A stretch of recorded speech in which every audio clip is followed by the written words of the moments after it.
Hey everyone, thanks for joining us. We're going to go ahead and make a side detour from the homebrew campaign into the Curse of Strahd module from Wizards of the Coast. It's an official D&D module.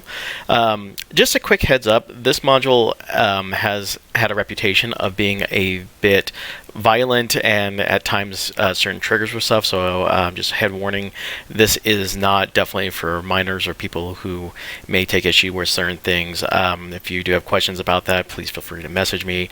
But for the most part, everyone from the homebrew campaign is back. They're all playing new characters. For this campaign, they're all starting level 1 as well, so congratulations on making on episode 1 here. Aside from that, we're just going to go ahead and roll into it. Our characters are starting off with the fact that they are hunting werewolves in the mist. The players. You have heard these dreaded words spoken again and again by farmers, merchants, and adventurers alike. Hamlets to the east of Daggerford have fallen prey to a pack of werewolves that spill out of the misty forest on nights of the full moon, cloaked in crawling mists that seems to follow them wherever they go. The beasts spread death, mayhem, slaughtering adults, stealing children before retreating back in the woods. Others have tried to combat the werewolf menace with little success. You all have started your routine, and you now spot a camp that is abandoned, and so we shall begin the tale there.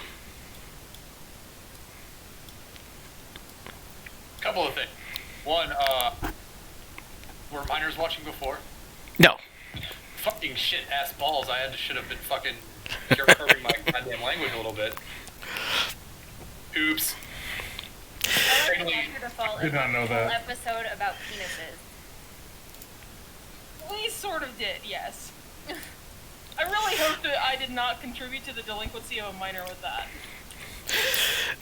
Just before we get started, if anyone wants to just go ahead and we'll run down the list character by character. We'll go ahead and reintroduce each other's character just by name only. We'll get into everyone's backstory at a later date. For now, we'll just do some slight character introductions, and then once we get to a certain part of the campaign, we'll flesh out the backstory a little bit more. So starting with Emerson Quinn, go ahead and reintroduce yourself to the crowd, please. Alright, well, my name is Emerson Quinn, but I just go by Quinn. I have been, we'll just say, traumatized in the past by some creatures of other realms and such, and and because of that, I went out seeking my vengeance. I learned of a group of hunters who lived in a nearby town and got taken under the wing of my mentor and underwent a rite of initiation that was referred to the Hunter's Bane, and in my training became sanctified as one of their blood hunters. And after going through that, I went out on the road looking to make my way and get my vengeance with my trusty crossbows in hand that I have that are named after my late wife and child, trying to find the thing that took them from me. Alrighty, and then we have, and you're gonna have to give me a hand with his name, Salith Anaj?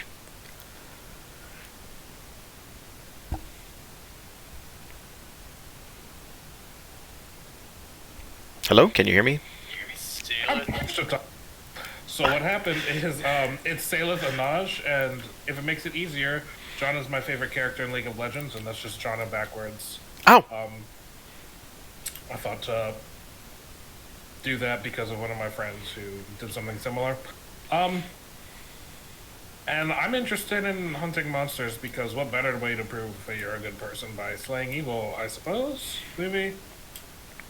I'll figure it out. I am a Divine Soul Sorcerer. Ah, cool beans. Parrot!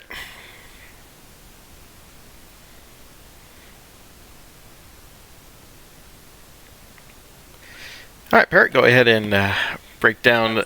Oh, okay. I was talking and then she's like,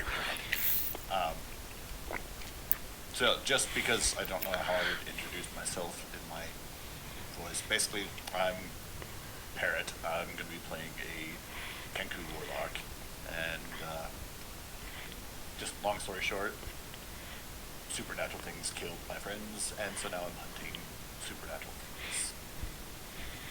Okay. Sounds good. Lyndon.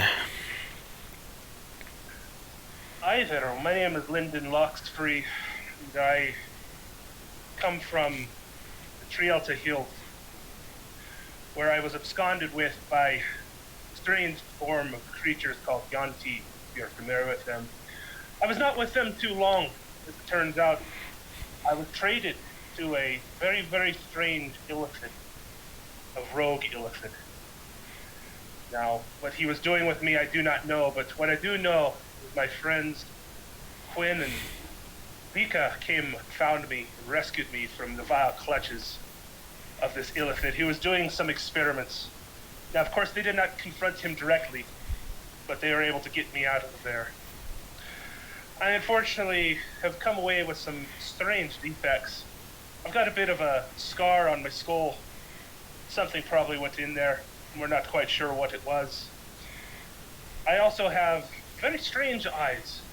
They glow purple, and one of them wanders and meanders. And I also, from time to time, will have some strange hiccups in my conversationals. I am haunted by dreams that we do not speak of. But I'm That here kind of to worries me at times.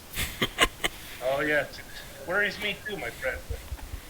Believe me, I'm not alone. But I've sworn that I have a debt to pay to these two people that have saved my life, and so I am here to help. I often scout ahead, and I'm very good with my hands. My name is Lyndon. That is my story.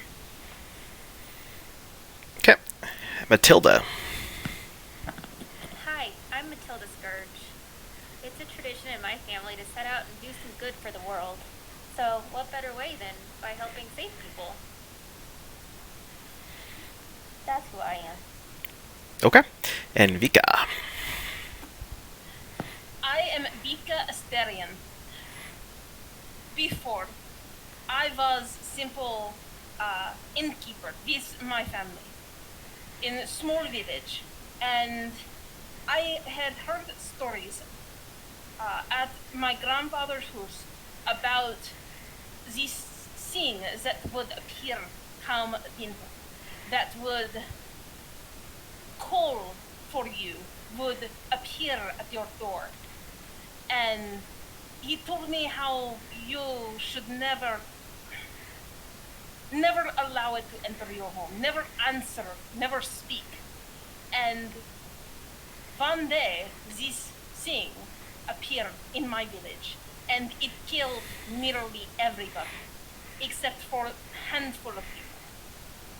I survived because I remembered my grandfather's stories, but the rest of my family did not. It gave me a gift.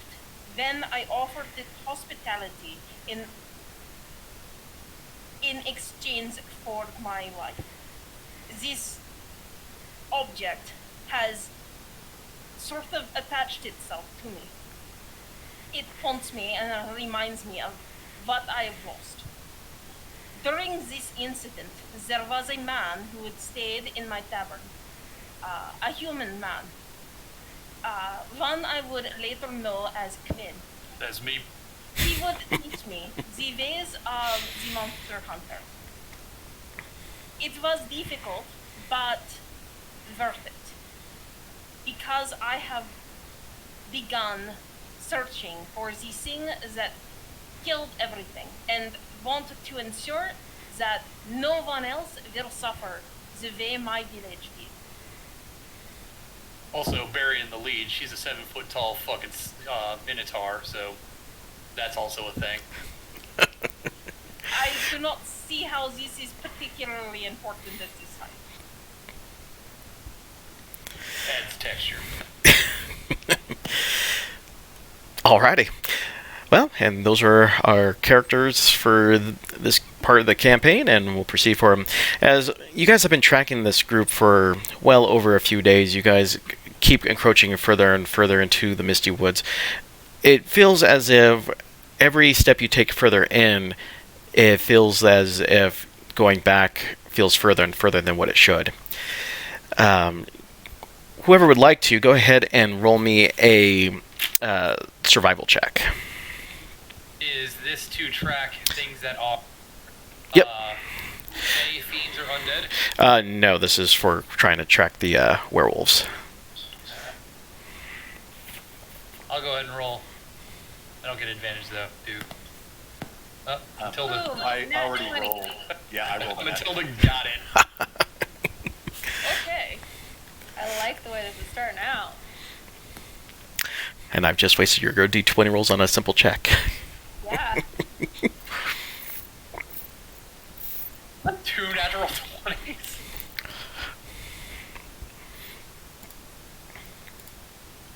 God bless. Good God. Okay. All right. So yeah, anyone with a 10 or over, you can tell that whatever was in this camp definitely drug its victims toward the north, going further and further into the mist. They drugged them. Yep. Inconceivable.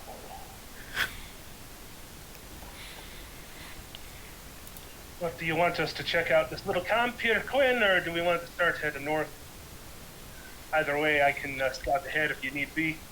Well, apparently what our newfound friends here found out is that they dragged whoever was sleeping here to the north, you said? Yep. I'm gonna excitedly point at the tracks. We should probably see what that happened. It might be those werewolves we've been tracking. Is there anything left at the camp? Any like supplies or anything? You really can tell that whoever made the makeshift camp there was just, some dried meat and for rations and a couple of torches, but nothing worth value in terms of coinage or trinkets or anything of that nature. Is there like fire or anything? The embers of the fire itself are kind of dim, as if it's been burning at least for a good while, but there's no actual flames that are licking up. It just kind of seems like whatever had camped here, they basically have been gone for at least a little while, at least. But there are embers, so we know they've been here Yeah. recently. Do you Yeah, have an estimate, like, on time, roughly? probably within the last 3 to 4 hours. Okay. And there's, like you said, there's nothing else around here. It's just the fire and miscellaneous crap, basically. Yeah, like bedrolls with some blood stains and, just basic traveling items are strewed, pots, pans, some dried meat and stuff like that. How many bedrolls? Probably about 4.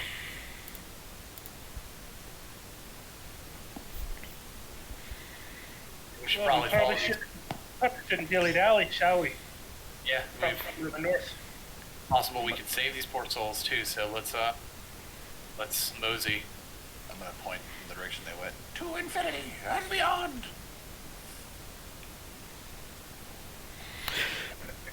Okay. All right, so I'm going to switch maps there because that was just our opening scene. All right. As you guys start moving closer and closer into the direction you're going, the fog itself begins to thicken to where you can only really see within 5 to 10 feet of yourselves. This continues to go onwards for probably about 2 to 3 hours of just walking. It is eerily quiet. You don't even hear the sounds of birds or bugs. You can barely even hear the soft sounds of the grass and mud underneath your boots. And as soon as you feel as if you've been going on for eternity, suddenly the fog starts to, loosen up a little bit. It becomes apparent that you're approaching a small town. The fog's still thick, but at least your visibility improves from 5 to 10 feet up to about 100 feet. You guys enter in from a town, and somehow or another you lost your sense of direction and end up on the side of a town. You can see the sun in the sky, however, it's not bright and cheery. Instead, the clouds themselves seem like it's never ending. They're dark, brooding, as if waiting for a thunderstorm. The sun barely protruding out through small peaks throughout the cloud line.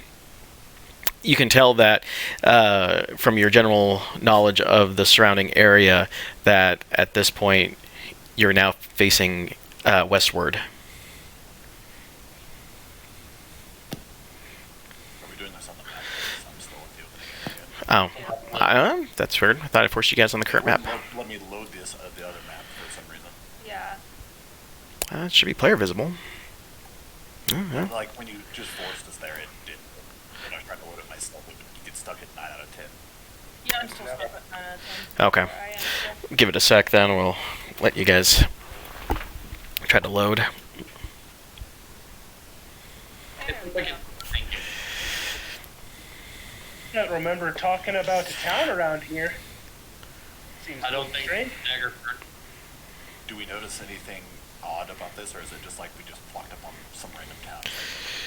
Yeah, exactly. That's how it goes. You guys have been walking for... You guys know that you guys probably were about a day or two away from Daggerford when you guys were walking. However, there was no mention of any town in the area whatsoever. So the fact that this town popped out of nowhere is a bit uneasy for all of you. I'm not quite sure if these buildings are real. Let me take a look if that's all right. Let's nosy on over to one of these buildings. Is mosey a thing that is just part of the vernacular here? It is where I'm It's a word. It's a word I picked up from Mr. Quinn, and if it's a word that he speaks, it's a word that's true. I like it. I like the way that it sounds. Total? I have a feeling we're not in Kansas anymore.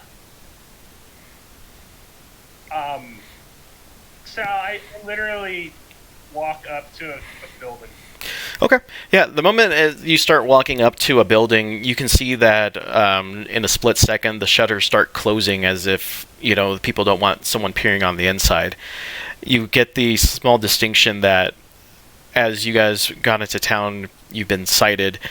Kind of like, how you would feel that someone's watching you, even though you can't prove it. That's immediately how you guys feel as you start moving into the town itself, as if not hundreds of eyes, but dozens of eyes start looking onto you, and shutters start clamping down, and it's as if it's not exactly a warm, friendly kind of town. So these are all just like presences we're feeling, we're not actually seeing it. If you'd like to, you can go ahead and roll me a perception check if you like. Hell yes.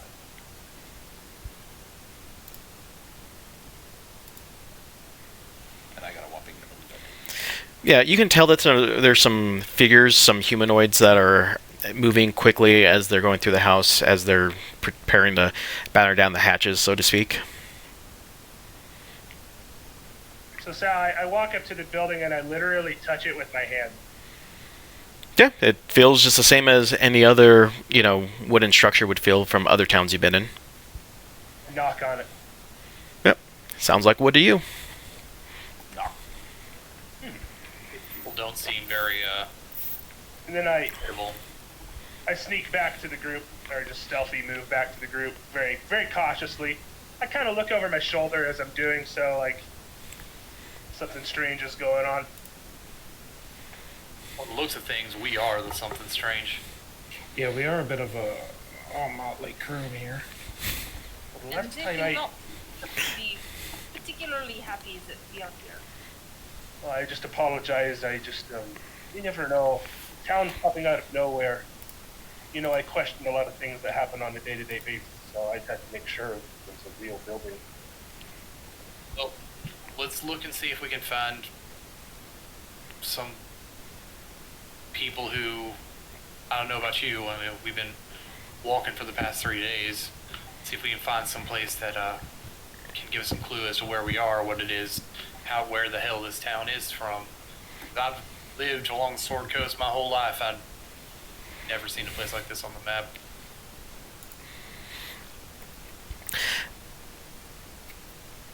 Okay. Let me see how I want to do this. Are you guys planning just to meander around the town essentially and try to see if anyone's going to be approachable, or how are you guys going to try to move forward from here? I'm gonna try to look for a public place, like an inn, tavern sort of place where, you know, people would be welcome and not just like stared at. Okay. Go ahead and leave the tokens there for now. I'll move them a little bit in a general direction, but essentially, as you guys move around town, you make a full lap around the entirety of it, and everywhere that you go except for this small portion, it seems like the fog is very thick and dense. You can tell that there's, on the gravelly roads, you can't seem to hear anything but your own footsteps. No birds, sign of any type of homesteading pets like goats or chickens or anything like that. Those seem to be even hushed even in this environment. It's as if the town itself seemed like it's, completely shut out to the rest of the outside world.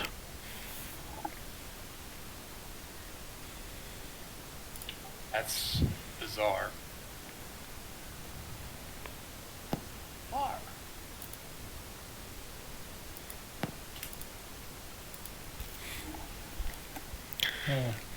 I'd say we just turn around and go home.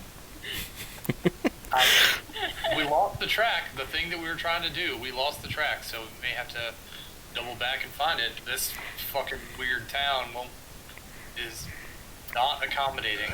How long have we been traveling? About 3 hours. 3 days all told, but it's been 3 hours since we found that camp with the bodies taken from it. What is the temperature here like? Does it say? The temperature is mostly temperate. It's kind of what I would consider like a late spring, early summer, kind of in that nice 60 to 70 degree range with all the cloud cover.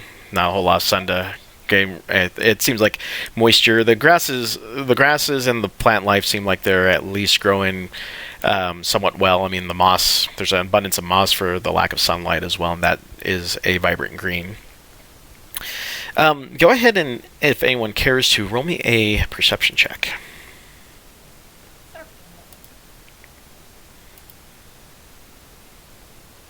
We are off to an auspicious start. I burned your 20s, that's what I did. You did indeed. I rolled a fucking 6, so I got a 10. 19. 20. Okay. So there is no obvious reason for any of this fog. It is far too warm. Yeah, it's too hot for this level of mist. Indeed. The other thing that you guys start doing is as soon as you start congregating just where you guys started at from when you enter the town, to the north of your location, you hear the sound of small children talking and crying. Dislike. That's the only sign of people that we've heard, really? Yeah, aside from just the shuttering of the closing of shutters or the locking of doors and windows. Super dislike. This does not bode well. We need to go find them. Do they sound distressed, or just like they're hanging out? From what you can tell, it sounds like that there's something, you hear whimpering of a small kid and a slightly older one trying to console them, but it's hard to make out from the distance you guys are at. I will pat off and attack them. Rule number 74 of Quinn's Guide to Hunting Monsters. Do not go chasing after sounds of small child in mist. But they're in trouble. They are giggling. They are not screaming. No, they're not giggling. Oh, did I misunderstand? Yeah, they're not giggling. One's trying to console one. It sounds like one of them is whimpering. Sorry, whimpering, not... I'm sorry. I must have misheard. Can I try to discern whether or not this is a magical effect, or if it's something I'm hearing? Like an actual child? I'm not sure how. Yeah. Actually. No, you can tell that this is not a magical means. Like, what you're hearing would sound... You couldn't differentiate that between that and any other child. Like, it's not magical, but it's definitely a voice of a breathing human, at least.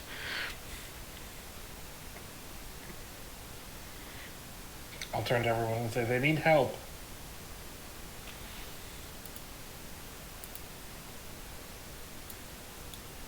Okay, whatever, I'm going. Alright, well, I cannot allow you to go alone, so I will go ahead. I've got a bad feeling about this. Protect Silas. I was puffing out my chest before, but when she folds, I grab her arm and stand behind her and say, thank you very much. Don't you worry your pretty little horns. Okay. Alright, so you guys are all heading up north then? It would appear so. Okay. So... Alright. As you guys approach the children, and FYI, I'm using the actual artwork from the actual module, so this is their actual art, but their forewarning was, please do not take the dark colors to mean anything. Treat them as if they were just normal-looking color humans, like, you know, the typical brown color, either slightly paler or slightly brown, depending on your preference, but they're not dark for any other reasons, just for some reason, that's the color that they chose to make several of the NPCs in here for their humans. Not entirely sure why, but that's what they gave me. So, anyways. Against their own racism, actually. It's fine. Yeah. Anyway, as you guys approach, the taller girl hushes and says to all of you, "There's a monster in our house!" And she points to the brick house over here. You give us warning, but we're really supposed to be seeing portraits of other people because we see nothing. Yeah. Oh. All us use us. There you go. Guys, see him now? What? They are very creepy. They're just Yes, they her? are. I forewarned you. Don't you suck my blood. Yeah, it's, I guess it's a good thing you gave us that warning. Because I was like, it can't be that bad, but I didn't think they would be purple. Give it to this fire. Again, not my art style or choice for skin tone, but that is what the artists they commissioned for this module ended up doing. So, again, The girl, is that how she's actually dressed? yeah. Like, this seems very, very fine clothes here. I will put in the campaign info what the actual full images look like. Oh, son of a gun. On that note, then, the house that you pointed to, I'm sorry if this was mentioned before, I might have been zoning out, but, like, what does the house look like? I imagine if it's her house, it's a nice, big, not shitty house. Yeah, I will actually show you what the house actually looks like real quick. Let me just put this in your guys' campaign info. But that is the boy and girl on there. Just like a vampire. I know. Yeah, that's not super creepy at all. I know. Like I said, What is the headline of that picture, not the fucking doll the little kid is carrying? It is, yeah. I was like having nightmares just from this picture tonight, okay? Yeah. The rest of it's not scary, but those kids, man. What? They are going to try and steal my soul. Yeah, Oh, that's Sasha's gonna thank you for this later. it was. Well, let's hold Mr. and Mrs. How about you tell us what type of monsters these are? We just so happen to be in the business of looking for those. I was trying to Here, think approaching Right. from inside. So the girl speaks up. Well, Mom and Dad put us in a closet, and before the monsters actually came, all we heard were screams and howls, and when we heard them no more, we left. We didn't even get a good look because it was the middle of the night. How long ago? Last night. Have you seen your parents since then? No, Mommy and Daddy told us to to hurry outside and see if we can get someone to help, but all the townspeople heard the howls and decided to not help us. Do you have anyone that you can go to among your neighbors to stay for a while? Well, we tried, but when we knocked on the innkeeper's door, he just shut the door quickly. We're on our own out here. You're telling me the people in your town turned you away? Yes, I think they might have heard the screams too. What sort of innkeeper runs his business this way? What kind of town is this? This is insanity. People go Well- broke instantly. All right, again, we're burying the lead. There's monsters inside the house. Mom and Dad might be dead, so let's take a look at what's going on. Quinn, perhaps don't use the D verb in front of small child. I kind of look around.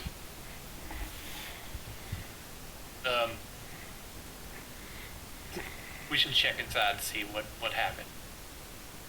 What are we going to do with these two children? We're not just going to leave them out here on the road. I'll ask them, do you feel safer going in to check on your parents with us, or staying here alone, or would you like one of us to wait here with you? They look at each other and they nod. It's like, well, if you're going in, we'll follow you, but we're not gonna feel too safe going beyond the entryway. Can I inside check these kids? Yeah, go ahead. I wish they weren't purple or dressed this way. It feels so much better if they were. I feel You are the same dressed way. fucking creepy. I feel the same way. I don't trust them. If you didn't look like drow vampires. Yeah, she's literally dressed like she's like a reborn queen. I'm proficient in insight. What is this, 20? Yeah, as far as you can tell, she is deathly afraid of going back into that house, and she's trying to make every effort she can just to even walk through the front door again. Wait, Well, so how who's about- coming with us? Well, Quinn, how about this? I'll go in. I can check the house. You know me. I can check the back door. I can take a look around and see if it's worth a problem. If there's anything going on, you know. I don't My accent hear is anything. drastically changing, by the way. This is horrifying. Perhaps we simply leave one person out here to stay with small child, and the rest go in and look around.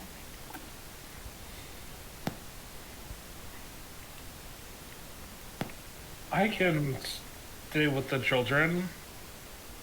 I'll try to see. This is where my character's good at this, comforting small children, but I'm very much not, and I can't think Dude, of I one way had to the help them. same thought. I usually don't complain about that, but I have no idea how to comfort children. So I, as a player, am bad at it, and I, as a character, am also bad at it. So win. What is wrong with all of you? I simply pick up the smallest child and throw him over my shoulders and give him piggyback ride. And then sit down next to the smallest girl. I do not think that's a good idea, but Here, hold on to horns, you know fall off, yes? And you go look inside. I stay with small children. All right, Lyndon, you want to take a look around? You want to take a look around, see if we can see anything through the windows or what have you? yeah, you got it, Captain. All right, let me go ahead and switch over to the map of the estate, actually, and that way we can actually run with that. Oh yeah, I gotta make this visible to players. All right, you guys should be able to select a death house now. death house. That, yeah. What is it? That's comforting. Yeah, this is the actual mini module that we have agreed on, so Well, they won't call it that. The whole party died. these houses look like resplendent, or I don't know. I mean, That was me from the other campaign. So what you're looking at is, and it should be in the corner that's not blacked out, you should be able to see the actual house. It's actually a pretty large freaking house. I mean, probably here in Colorado that'd be like a $500,000 house at this point, but I digress. Yeah, So did you put out a... Go ahead. let me try to force you guys on this map and see. Yeah, looks like I think we were looking at different things.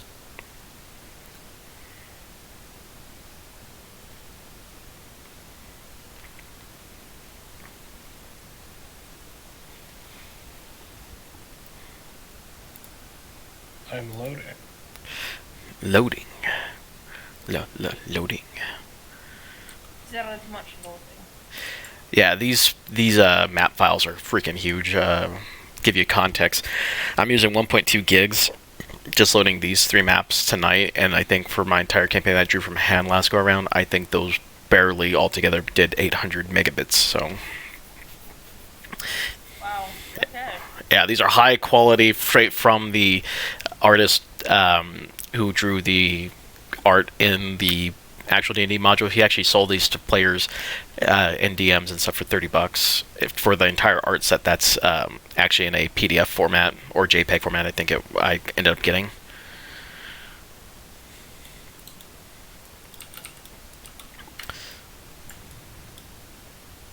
Cool.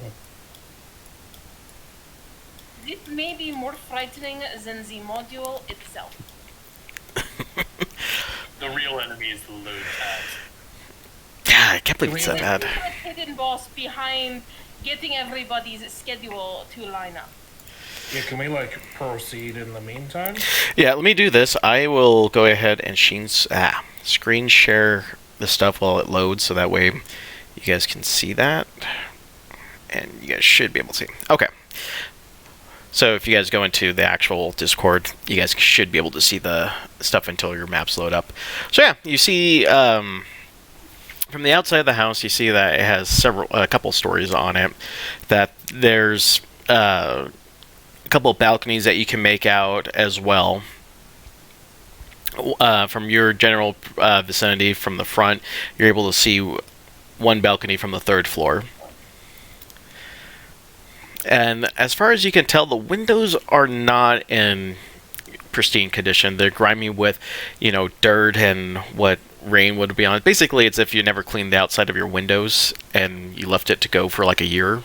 That's basically what these windows look like. They're very dusty and very hard to peer through. The marble itself is also in a grody condition. You can see vines and other types of ivy that are just leaching onto the side as if it's not super well kept, but at least it's not the point where it's overtaken the entire house completely. We for sure would have heard about this town if it was real? I don't know. Look at this house. I This is- assure you, this these is the walls, blow-up these point. doors, these are about as real as they could possibly be. Now, is there a back door here, or is there just a front door? As far as you can tell, there is a back door, but it looks like that the door itself is stuck. It seems like it got wedged in from just a large amount of just bad weathering. It doesn't seem like you're able to get in a back way. Okay, because I would definitely try to scope around the whole house and check it out Sure. before I would even begin to enter. But if that looks like it's the only way in, I'll let Quinn know and the rest of the party that the back door's stuck. I mean, we could probably send Vika back there, and she could probably, charge through the door if we wanted to try that out. Well, That's not as subtle, so I think our way is going to be a little Yeah. more subtle. Weren't small children hiding in closet inside? Can they not just open the door? Small children? The 2 kids, walk up and to the front door, and they're able to just, it's like the door's open, and they just open it up. A slight creaking sound emanates as they push the doors open, and they just you can see the Rose just shake a little bit as if she doesn't want to proceed any further. And and just to acknowledge, like, Vika picked up the children and interacted with them in a physical way, like they. Yep. Yes, I believe so. I picked up the small one and put him over my shoulder and had him hold on to my horns and carried him around. Okay, and we all saw that. Yep. so confirmed Definitely physically did. exists. Or we'll Well- confirm that we think that. All right. Well, let me. Well, I guess I'll do my thing. I'll make a stealth roll and then start moving in and look around to see what's going on. Okay.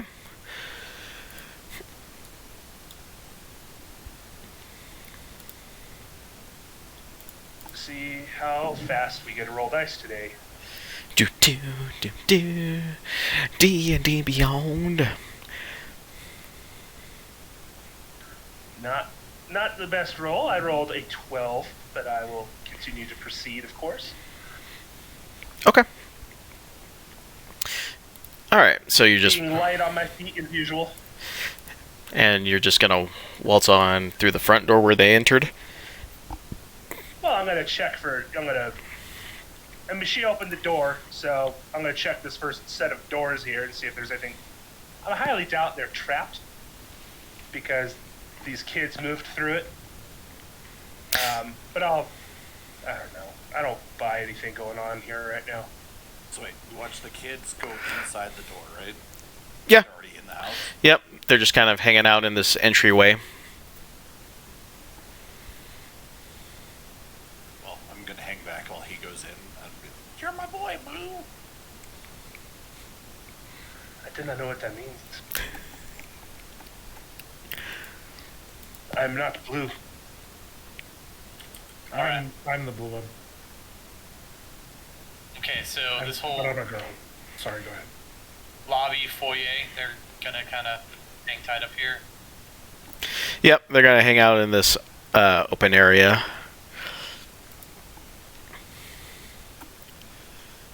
Yeah, I'll look at the door, see if there's anything going on with it. As far as you can tell, the door itself seems like it's not. You could definitely tell it could use a bit of a, damp rag and some polish on it, but at least it looks functional. And that it probably just has a little bit of neglect from a lack of cleaning. But other than that, it looks perfectly fine. All right. I will open the door. Okay. I rolled a sweet 8 investigation check, so I don't think that's gonna help. Yep. So as you look in that area, you just open up to a larger hallway. Okay, let me see here. What's the lighting like in here? It's basically all you can tell is that there's some natural light flowing in from the dirty windows from the side. So I wouldn't say it's low light, but it's not exactly, the best you probably could do with a lantern or something just to help raise the mood at least. But it's not low light. It's just it's just basically if you kept the windows open on a rainy day type of lighting. All right. Well, before I enter in this door, I'll look back at these children. So, if you could tell old Lyndon something here, where do you think these monsters be hiding? They look at each other and they let you know. It's like, well, we were staying on the 3rd floor in our bedroom, and that's where we heard the yells. The yells. All right. So you don't think that there's any chance that they're roaming down below? We when we came down the stairs, we didn't run into anything. We ran really fast, though, so we're not sure. I bet you did run fast. You guys got good legs underneath those strange robes you're wearing. All right, well, old Lyndon's gonna have himself a little bit of a look-see. Just to clarify, do you have basement? They look at each other. It's like, well, yes, we have a small cellar. Good to know. Always good to check underneath the ground. Well, Vika, I'll have a take a look in here and I'll holler back if I find anything. Alright, I will be here if trouble call. Are these squares 5x5s or are they bigger?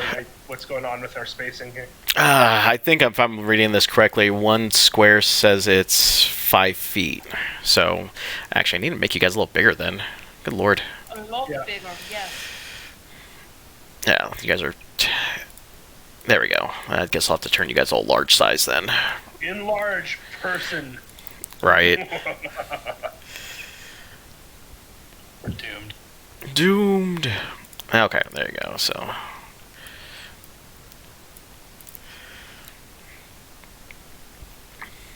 It's Also, very. technically, I am smaller. Just want to set off my OCD.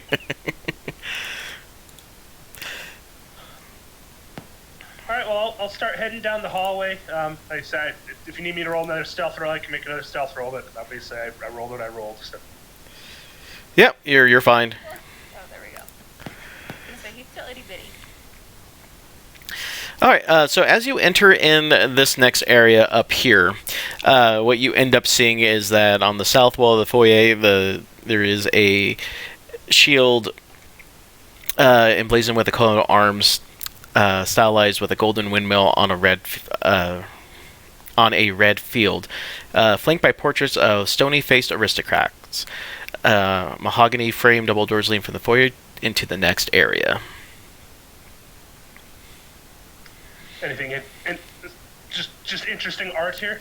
Yeah, just family art, essentially. The family art, family photos, I guess, for lack of a better term. So what's our marching order going to be? I'm in the middle.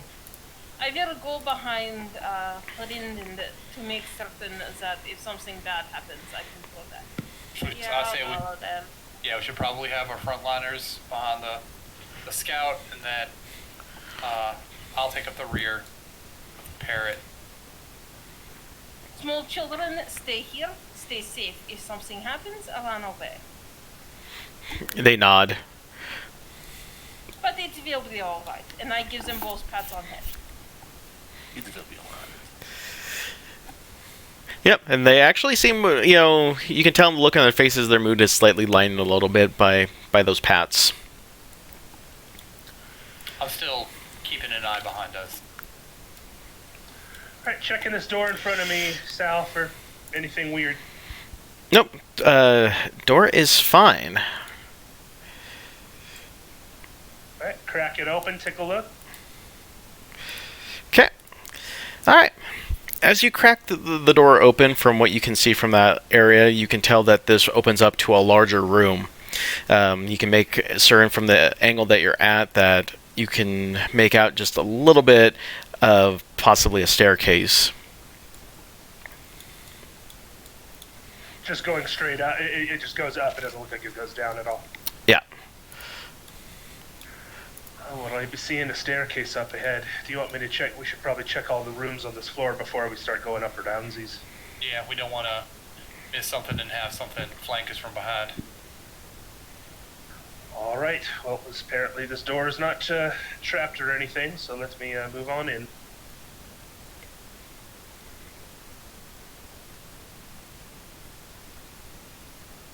Move to the middle of the room to take a look around what's going on here. Alright, go ahead and roll me a perception check.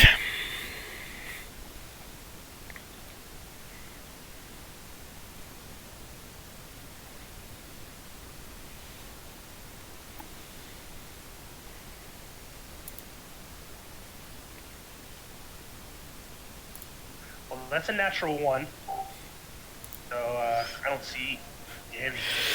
Yeah, so essentially all you're able to pick up in this room are just the standard items in here, in the sense that you see a fireplace with, just ash in the bottom, and above it is a longsword with a windmill insignia worked into the hilt. The wall panels are ornately sculpted with images of vines, flowers, nymphs, and satyrs. What is it with these people and their windmills? So bizarre.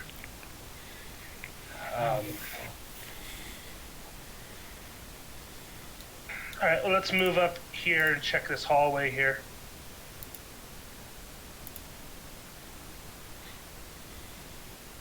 Really quickly, would I recognize any significance from that windmill painting? No, you would not. It seems like it's a local, more of a local thing than anything. Does it seem like just art or like based on like any like religious implications in the art, or historical perhaps, if that makes any sense, or just somebody wanted to draw a thing? You can go and roll me an insight check at least. 16. So, as far as you can tell, the way that the windmills and everything are set up from the shield and from the sword insignia, the best you can make out is maybe just the family coat of arms or something to that effect, but nothing that really rings out anything of significance from your travels, at least in a regional. Okay. Can we make out anything down this hallway? Oh, yeah. Give me one sec here. Oh, that's why. Oh, I should have put another square in there. Oh, well. Yeah, it's just another door that leads into another room. Alright, so we have a door here and a door here, and then there's a door here and a door here. 4 doors right here. Yeah, give me one second. Let me move this up a little bit. There you go.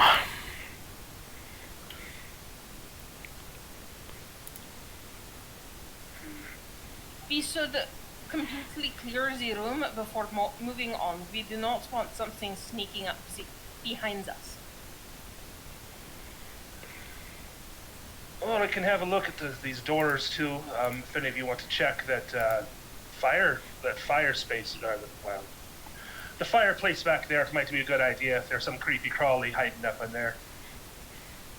Alright, I'll investigate the fireplace, the sword, and all that jazz. I will look in the doors here, see what may be beyond. What the heck? Oh, maybe because this door here, I take it? Yes. Okay. Give me one sec here. Alright, so as you look into this room here, all you're able to really find in there are just several black cloaks hanging from hooks on the walls and a top hat. The cloaks just look like something that you would use to wear outside in case that, you know, you're caught in the rain or snow or something. They're just like pretty much your cloak for general winter walking. There is nothing hiding behind the cloaks. No, it's just, you know, just a large amount of hooks on the walls, and just you can see just different lengths of cloaks, something for probably the kids and something for adults. Well, wherever they are, their parents do not have their clothes.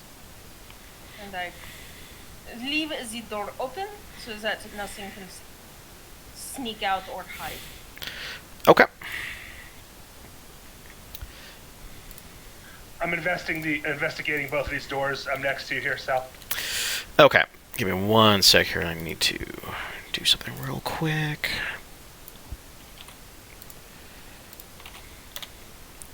There we go. Alright, so you're going to start with this one right here then? Yep. Okay.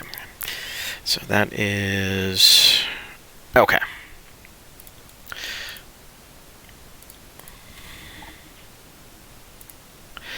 Just rolling superfluous investigation rolls here. Okay, so as you look into that one, that is... That's a 10. Okay. So as you enter in that area, it is just, you know, a kitchen that is stocked with your typical dishware, cookware, and utensils. You can tell that the pots and pans are hanging on the appropriate hooks, and that's actually pretty well kept. There's a little bit of dust there, but it doesn't look like it's been neglected as you would tell at the end of it. It seems like, you know, someone just may have missed a week or a couple days worth of cleaning at best. You can tell that there's a stovepipe that connects to the floor to the ceiling to help vent out anything that goes into it. So the food on the table, is there food? Is there fresh food out? Yeah, it appears completely fresh, actually. It seems like, you know, someone may have just picked this up within the last, you know, within the last week at the worst. Within the week, not within, like, a day. Yeah, it seems like, you know, the bread looks like it is kind of dried out a little bit, but I mean, the fruits and vegetables that they have in there look like they probably were picked up within a couple days.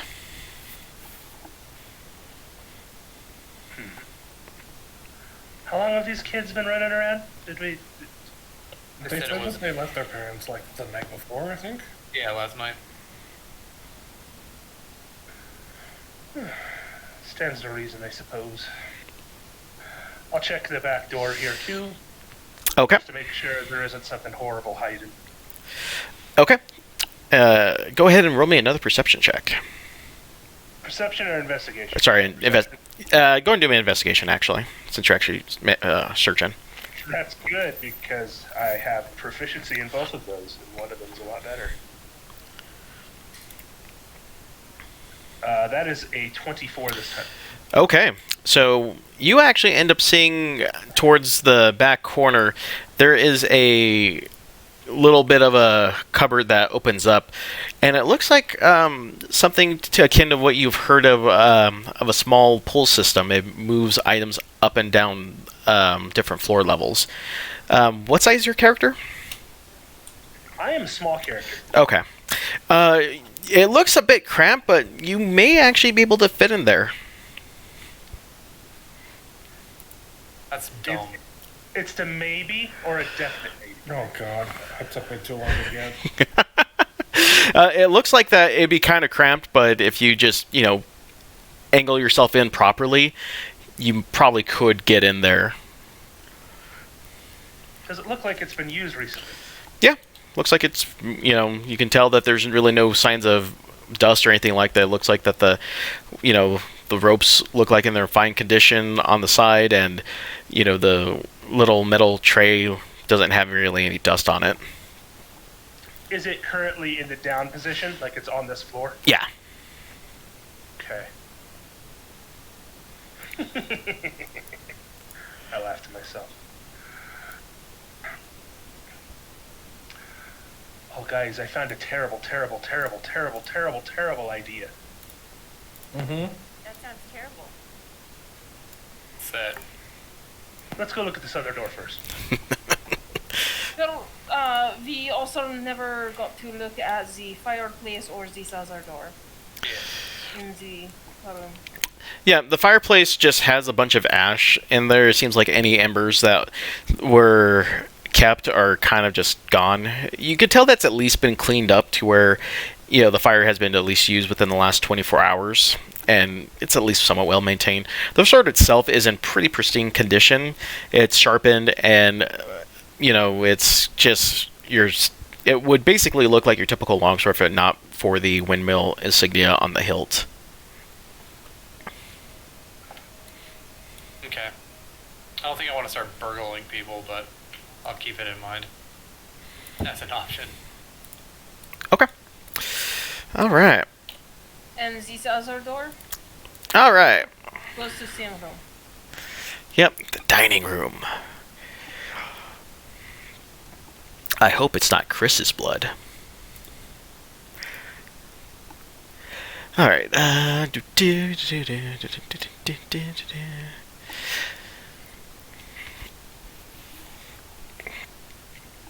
All right. So who's going into there? Are you both going at the same time, or one going in quicker than the other? When I realize it's same room, I will follow. Well, I will go in at the same time, but stay in Dorte. Okay. So as you enter in the dining room, the centerpiece of this wood panel dining room is a curved mahogany table. A curved mahogany table surrounded by 8 high-backed chairs with sculpted armrests and cushioned seats. A crystal chandelier hangs above the table, which is covered with a resplendent silverware and crystalware polished to a dazzling shine. Mounted above the marble fireplace is a mahogany frame painting of a alpine vale. The wall paneling is carved with elegant images of deer among the trees.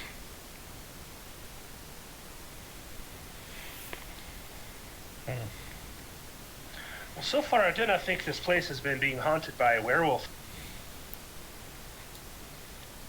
I sit down in the chair, at the head of the table. Yeah, you can tell that these chairs are well crafted and well designed. I mean, these cushions are pretty plush, and you actually feel like this might be good for your back had you sit in this rather than the random bar stools or broken in furniture that you're accustomed to seeing at a bar or the local adventurers guild. comfy chair. I wish So- I had something like this at camp. So far there has been no signs of struggle. I have not seen anything that has been out of the ordinary, though I did find something very, very, very interesting. What is that? Oh, this is one of those fancy houses that has like a bell pole, I believe they're called. It's like a secret duct that you can go up and down. You mean for the food things, yes? Yes, I believe so. And guess who happens to be sitting in this chair and might be small enough to go up and down in it? There are also stairs that we can use. I think Quinn has a point. All right, let's stop lollygagging. We got a lot of ground to cover. All right, Captain, I guess we're not having fun today. Real quick, have the kids followed us inside? No, they have not. We told them to wait. Okay. Um, If there's a window that I can see where they would be waiting, are they still out there? I mean, this panel down here, this panel right here is just open. I don't think you guys closed it. Still a straight shot out unless you close the doors. Yeah, I wanted to keep Okay. it open. I wanted to try and keep an eye on them as long as I can.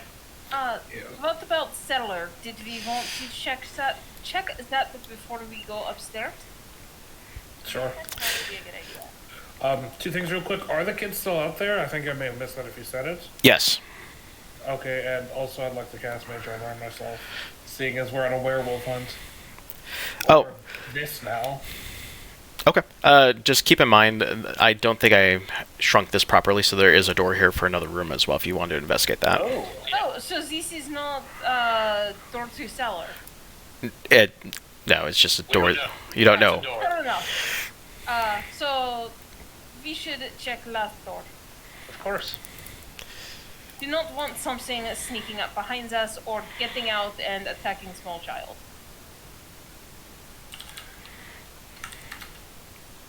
I'm just so sad that I had a terrible idea and nobody wants me to do the terrible idea. You sound terrible. There's time for that later. You can Perhaps do what next you time like. you want to do terrible idea, don't introduce as terrible idea. Say great idea. Fantastic idea. Send you up through the dome later, and you end up in a room by yourself with a bunch of werewolves, and none of us can go up there and help you. Not a good look. You'd probably be able to hear my screaming, though. Oh, good. Yeah, that'll be.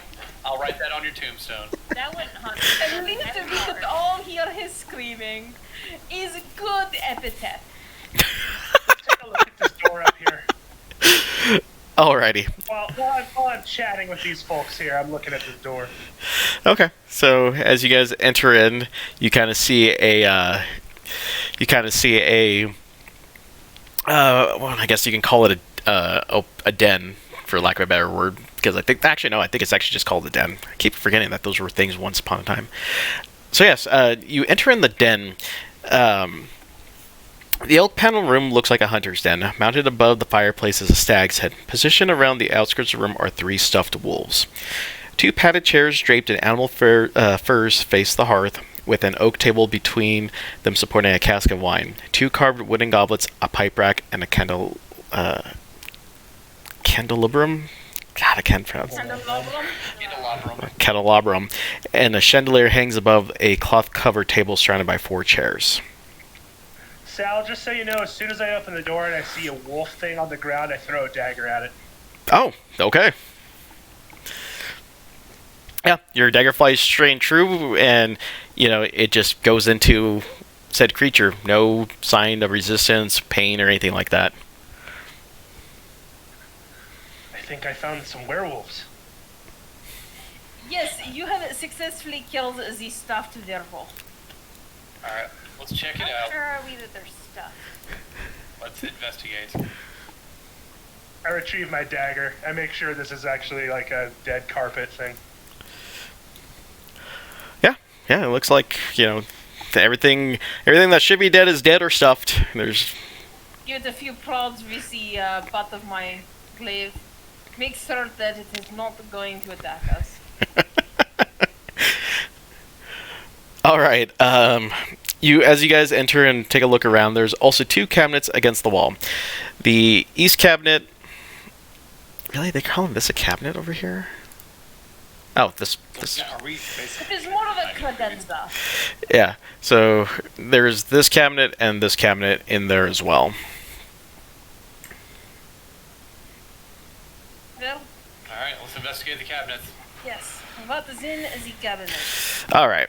So in this cabinet up top, it's not locked. It just seems like it's just, an assortment of just different items in there.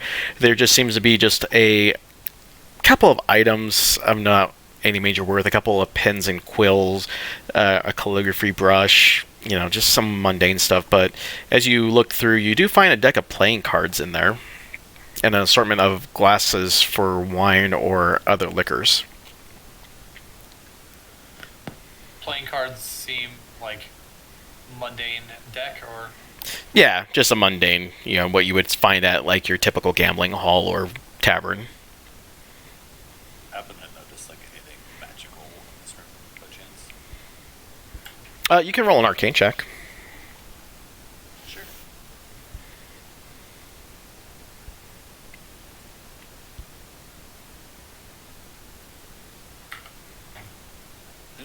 Not great. 8. Yeah, you detect some faint, you detect that there's some magic out about, but it's not exactly drawing you to anywhere specific. It's just kind of general.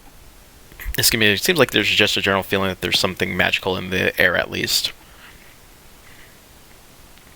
All right, and then in this cabinet, you find it locked. Aha! Lyndon, I have found a job for you. Incredible. How does this chair compare to the other one, by the way, Sal? I'm sitting in another chair. It's a little. Lyndon likes chairs.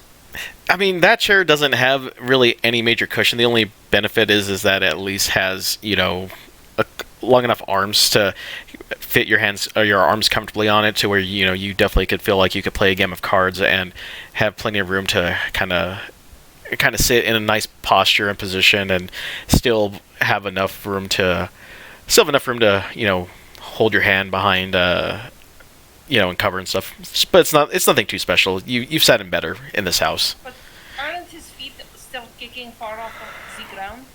Sure. He is a small man. Oh, right. Should I be looking in here? We're here to help these people. Should I be looking? We are not taking anything. We just want to make certain that there is nothing hiding. Good. We have a very good moral compass. I like it. All right, let me take a shot here. Yep. So you. What roll is this again? I don't think I have this set up yet. So it's my thieves tools. I have to make a custom roll and for this. proficiency. Yeah, Dex plus proficiency. Okay. You can make an additional skill. I'm just gonna roll a d20 and then I'll add stuff as we do. But math is hard. Yeah, right.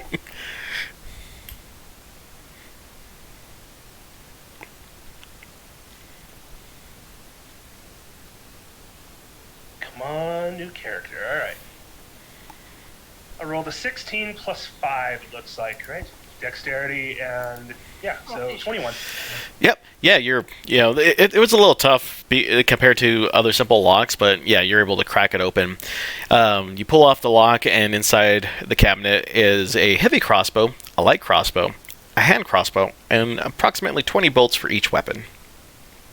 Do these seem, along with the other items in the house, in terms of like how fine they are, or are they just kind of like what Quinn carries? It's just purposeful. They have a little bit of ornate etchings on the side, but on further inspection, they're just as potent and deadly as what Quinn's carrying in terms of reliability and combat proficiency, I guess. Well, if the family isn't here, they didn't take their weapons with them to go hunting, but it apparently seems that the man of the household's a bit of a hunter himself. Does it seem like they've seen a good amount of use? Oh yeah, like you can tell that the handles are a little bit more worn, that they're not just for show. It seems like they're properly oiled, and that the string has been properly replaced on it. It's looking like whoever uses it on pretty much frequently. But if they had these weapons, why didn't they use them when the monsters attacked? Well, they might have come so fast that they didn't even know. Maybe they did not have time. They're obviously locked up in the cabinet. If they got attacked in their bedroom, and the crossbows are downstairs, they've gotten a chance to use it. Yes, a small child mentions they were on third floor. That is far way That's too long. true. Would have to run up past monster in order to get to weapon.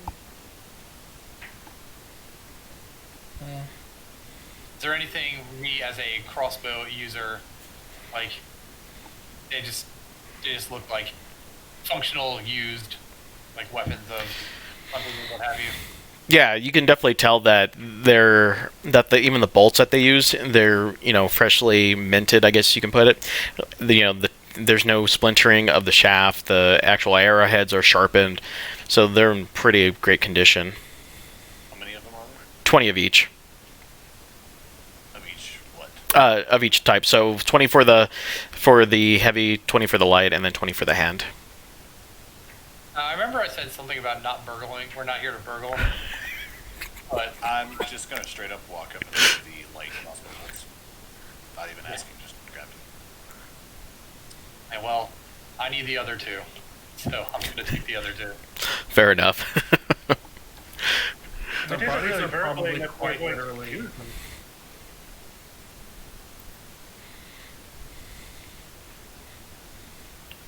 Oh, well, that was a bit fun. Oh, where's this basement at? Basement. Where's the basement?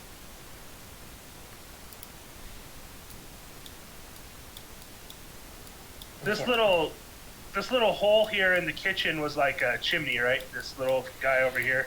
Up here, No. or this one. Yes. That one. That was the dumbwaiter. Yeah, actually, sorry, I think I might misspoke. I think that is the dumbwaiter because it's in 4A and not 4B. So yeah, the dumbwaiter's right there. Sorry. The dumbwaiter is in the closet here. Okay. Yeah, sorry, that's my fault. Yeah, but yeah, that's the dumbwaiter. So I then don't- there is entrance to underground. Well, maybe it's the dumbwaiter. Maybe you have to go down there to go down. I won't fit in that. That seems like poor design of house. Why don't we go upstairs? I think that's a better idea. Indubitably. I am just worried if something sneaks past us and attacks child. Yeah, I'm constantly looking back at the children just to see if they're still there. Yeah, they're just hanging out the entrance, just kind of peering in every few minutes. They're trying to peer in to see if anything's happening, and they're just kind of sitting in a crouch.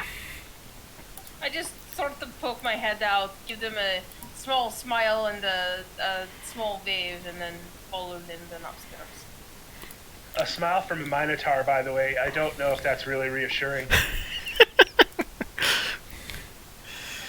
You know what might be more reassuring? A flying small man. We could do this. It would be very easy. All right, so that should take you over to this area here. Yeah, before anybody else follows me, I'm gonna sneak up the stairs to make sure there isn't like something. I mean, something would have come down by now. We've made a lot of noise already, but I just want to make sure. I will go up first and make sure the way is clear before anybody else comes tromping up these stairs, please. Fair? Okay.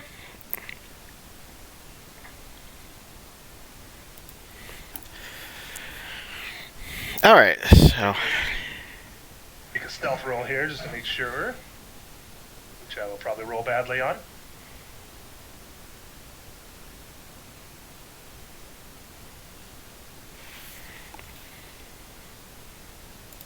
That's pretty good. 23. okay, yeah. Your steps are so soft that even you can't discern if you're actually taking the step up the fine carpet. As you move up and start peering into the area, what you end up seeing is you see some unlit oil lamps that are mounted on the walls of this elegant home. Hanging above the masterpiece is a wood frame portrait of the Durst family. You can see two adults, male and female, with their two smiling children, and it is Rose and Thorn. Cradled in the father's arms is a swaddled baby, which the mother regards with a hint of scorn. Standing suits of armor flank the wooden doors to the east and west halls. Each suit of armor clutches a spear and has a visored helm shaped like a wolf's head. These doors are carved with dancing youths. And, the two children in the picture are the same two children we met, correct? Yep. Rose and Thorn, yes. Okay.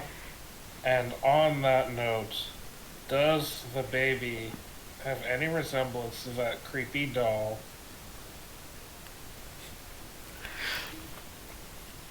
No. Are you trying to insinuate that they turned the baby into a doll? Yes. Man, I feel bad. I better not get angry messages in the morning so you guys couldn't sleep because of those illustrations. They painted the scorn on the woman's face. Yeah, that's a weird call. Yeah. Painter. That's a It does good not point. care if a rich nobleman decides to chop off hands for dedication to craft. He will Well- depict what it is. The husband obviously doesn't care, but the wife does not. Well, basically, like, put my hand in my robe. That's a good point. This painter really just said this woman does not like her baby. And committed to that. The question is her baby? Is father holding baby, so perhaps is not mother, is bastard? Sure, possibly. But these two children did not say anything about a baby. Is the This baby is the monster? I'm taking a look at these suits of armor here. Is there anything going on with them? No, the armor itself just looks like they're just, well polished, standing in a guarded position, but, kind of just like the spear at the side and shield at the ready, but aside from that, they're just striking a standing posture. Everyone go ahead and roll me a perception check. Yeah, I was actually going to ask if we hear anything now that we're closer, further up. Damn it, Sal, you took all the good ones. 7. 4. This was his nefarious plan.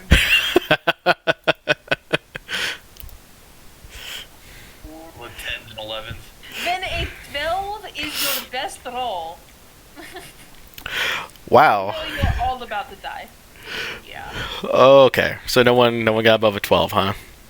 I got the 12. Oh. About Oh, you got the 12? I got the 12. Okay, so as you inspect the doors and the carves on them, you take a second look, and you kind of just shake the feeling that you're probably shouldn't be seeing what you're seeing, but the realization starts setting in that the youths aren't really dancing, but they're fighting off swarms of bats. Wait. Bats. In the picture? On the doors. The relief carving on the doors shows them fighting off bats. Mm-hmm. That's weird. Why bats? Quinn, are there things that are bats that are bats? It's possible. There's tales of things that turn into bats and that control bats that are. Quinn, Vika's seeing things. It's not just me. Yeah. Yes, of course I am seeing things. I have eyes. This allows me to see. That is not what I mean. North door, south door. What do y'all think? Let's start with the north. North it is. North? Okay. Now that you're looking intently at this door, is there anything that appears to be locked or strange other than these bats? No, that was it, really. It's just the oddity of the bats. All right. Well, let's open this door up and see what we have behind. All right.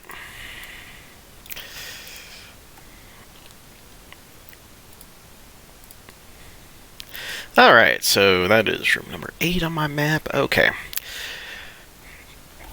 I will go in first. We are getting closer where monsters are. Also, seem unlikely that parents would put traps on doors where a small child might go in and get her. I don't know if their children are demons. They do look like demons. You're not wrong. That is a new level of paranoia, one that I never thought I would even approach. Says the person with a slug living in their brain. How dare you call it a slug? Ah! I always imagined it more like a very small squid.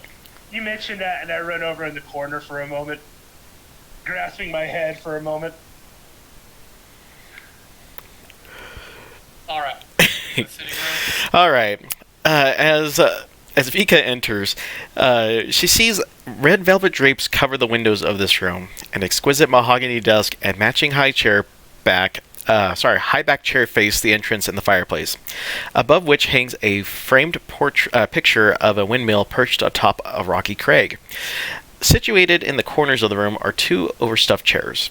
Floor-to-ceiling bookshelves line the south. On our map, it's going to be the east walls. I wonder if they. I'm going to have to go look at this map again. Anyways, yeah, you see that books align this wall. And where was I? A rolling wooden ladder allows one to more easily reach the higher shelves. Can I try reaching them without the ladder? Yeah, Yeah. I will rush over to the bookshelves. Yeah. I find being Minotaur means there is no need for another. I'm gonna like scramble through these books to see if there's anything on topics that I would recognize.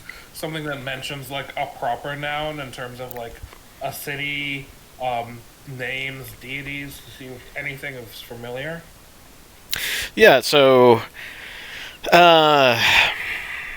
Okay, so the books hold hundreds of tomes covering a range of topics including history, warfare, and alchemy.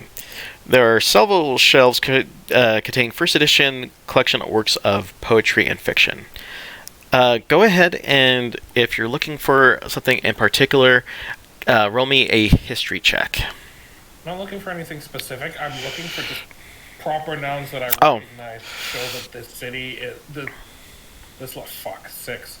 That this library has something that connects us to the world around us. Sure. Same as a library, I want us to just see for like anything supernatural-esque. So I'm gonna be for like rummaging through as well.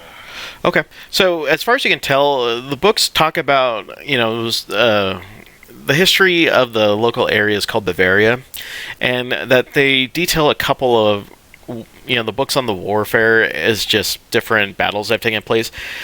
But since you're not entirely familiar with the area, you just kind of pass it off as not knowing what that is. But you're in matching up for what you've seen of the town thus far. It seems like you're in a town called Bavaria. Oh, sorry, Barovia. Blah. Do I find any mention of like a single proper noun that I recognize? Just some stuff about Daggerford and some of the surrounding areas, but just something on that type of the map. Or the books do actually mention Daggerford and like Yeah. Sword Coast and stuff. Yeah, it mentions various parts of the Sword Coast. Okay, that's all I wanted to know. Okay, let's see here. Alright, go ahead, and whoever's inspecting the books can also roll me a perception check. And also one more thing, I'd like to look at what's immediately on the study desk, like what they were last doing. That was what I was waiting to do. Alright, I apologize. 16 for my roll, by the way. okay. Yeah. The desk has several items resting on top of it. An oil lamp, a jar of ink, a quill pen, a tinderbox, and a letter kit containing a red wax candle, 4 blank sheets of parchment, and a wooden seal bearing the Durst family insignia which is the windmill. The desk drawer is empty except for an iron key. There is iron key. Iron key. I will pick up iron key. Are there locked drawers on desk? Well, desks are all empty and easily open. The only thing you found was that key. I will take key in case we need. Okay. It opens up. Okay. All right. Perhaps it will. All right. Parrot, you said that you rolled, what was that, 19 you said? 16. 16? Hey, that's still good enough. I got a 12, by the way. Okay, you need a DC 13 or better to see this. But essentially, as you're looking through the shelves, you see one in particular that you can definitely tell does not belong there. And in fact, when you look upon it, it's not even a real book. Obviously, I grab it. Okay, and as soon as you pull back on it, you hear springs basically prop open, and you found a hidden area. Here's Johnny.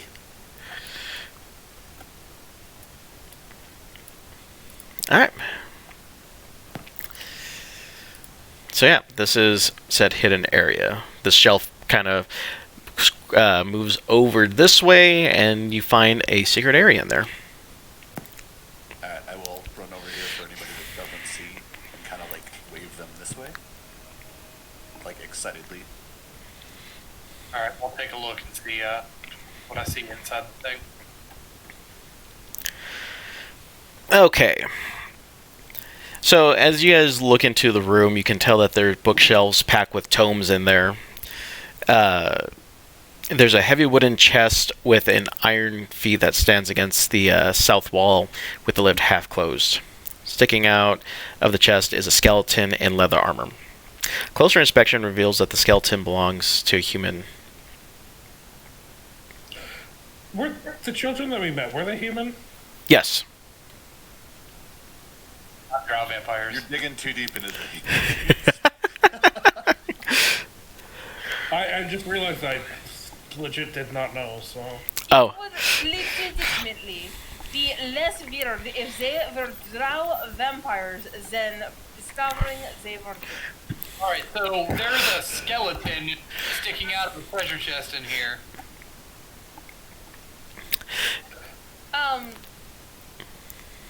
I'm gonna excitedly look at the books in the hidden area. Be careful, there is dead person in there. We do not know how they died. I will stop upon being warned. And their head seems to be sticking out of the treasure chest. That might be a problem. Sorry, so on closer inspection, you see that it's not actually a human, but a human skeleton. Sorry, I should clarify that. So yeah, it's a human skeleton, and you can tell that the skeleton belonged to a human who triggered some sort of trap. 3 darts are stuck to the head of the adventurer's armor and ribcage. Well, that might be a problem. Lyndon, is your head back together?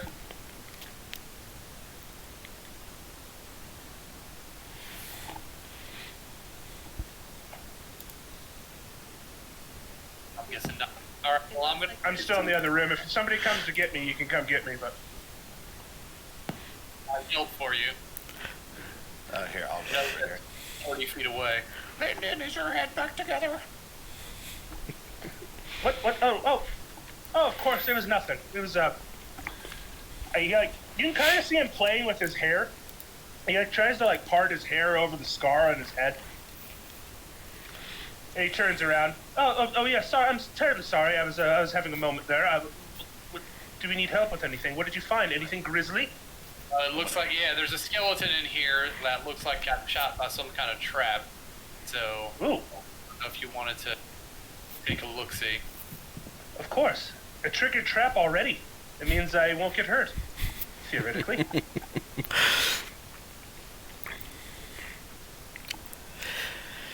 Yeah, I'll take a look here, see what's going on.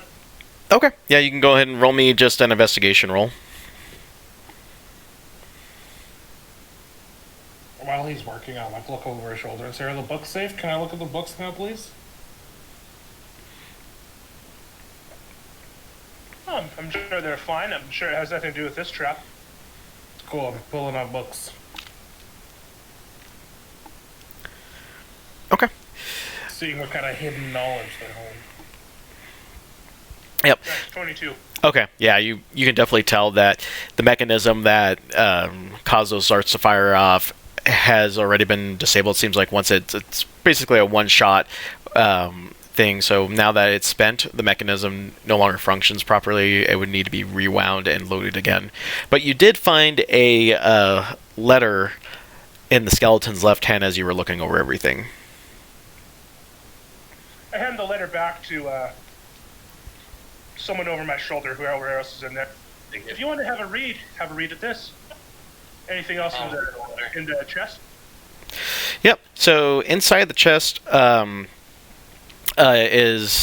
contains 3 blank books with black leather covers, which are worth 25 gold pieces each.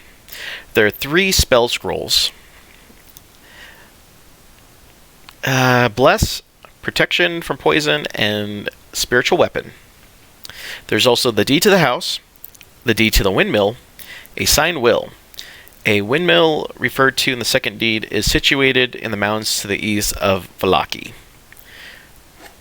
This will is also signed by a Gustav and Elizabeth Durst that bequeath the house, windmill, and all family property to Rosavalda and Thornborg Durst in the event of their parents' death. Okay. I'll hold on to the legal documents. All right. How old? First, okay, so got that out of the way. There's a skeleton here. And also, how long ago was this trap triggered? How fresh is the poison on the darts? Oh, it's practically gone. There's barely a trace amount of whatever was on there. It seems like it's almost practically gone. You only can just get a faint hint that it was poison to begin with. So that means that the people who own this house know that somebody came in and tried to presumably steal from them, know that their trap was activated, decided to leave the body, not reactivate the trap, and close the door anyway, and this must have happened a while ago. This is just bones at this point. It does stand to reason that nothing here makes sense. And they left their binding legal documents in there. Inexpensive books. Yeah, do I see anything interesting in these books? Like, what kind of Yep. topics did they cover? It seemed like hidden, creepy shit. Yep. The secret room contains bookshelves packed with tomes describing fiend summoning rituals and necromantic rituals of a cult called the Priest of Osebus. Or Osebus? Here, let me just put this in here for you guys, the campaign info. Would I recognize that name? No. Okay.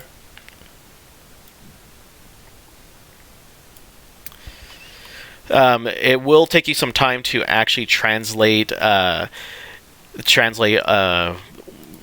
kind of go through and figure out what the rituals would belong to. You probably can get it done probably in an hour or two if you took the time and try to go through them all. What languages do these seem to be written in? The necromantic stuff isn't pretty much written in common, but the fiend ritualing stuff is gonna probably end up being an infernal. I speak Infernal. Yep. But even though they're so complex enough that you're gonna have to take some time to just kind of sit there and scry over everything.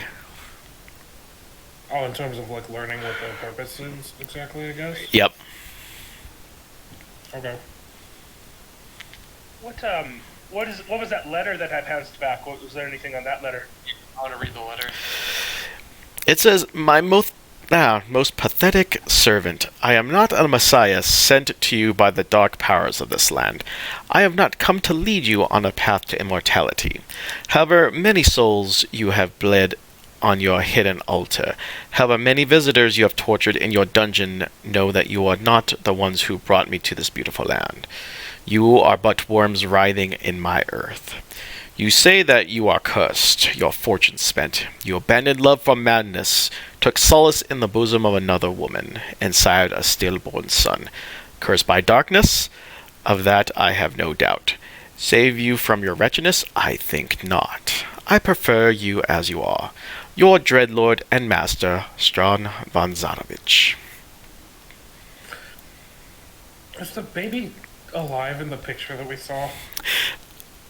I mean, it was swaddled, so that, and it was, not much detail was done with that, so.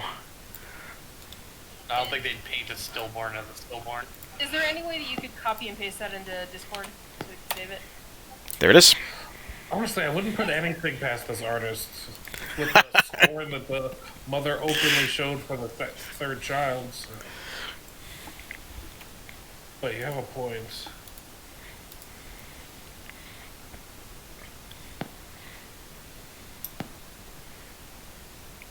So maybe we should be burning down the house and taking the kids to an orphanage? What do you think? We can then give them the deeds for their burned down house so they can sell it to the ash vendor. I don't know. At least they get to keep the windmill.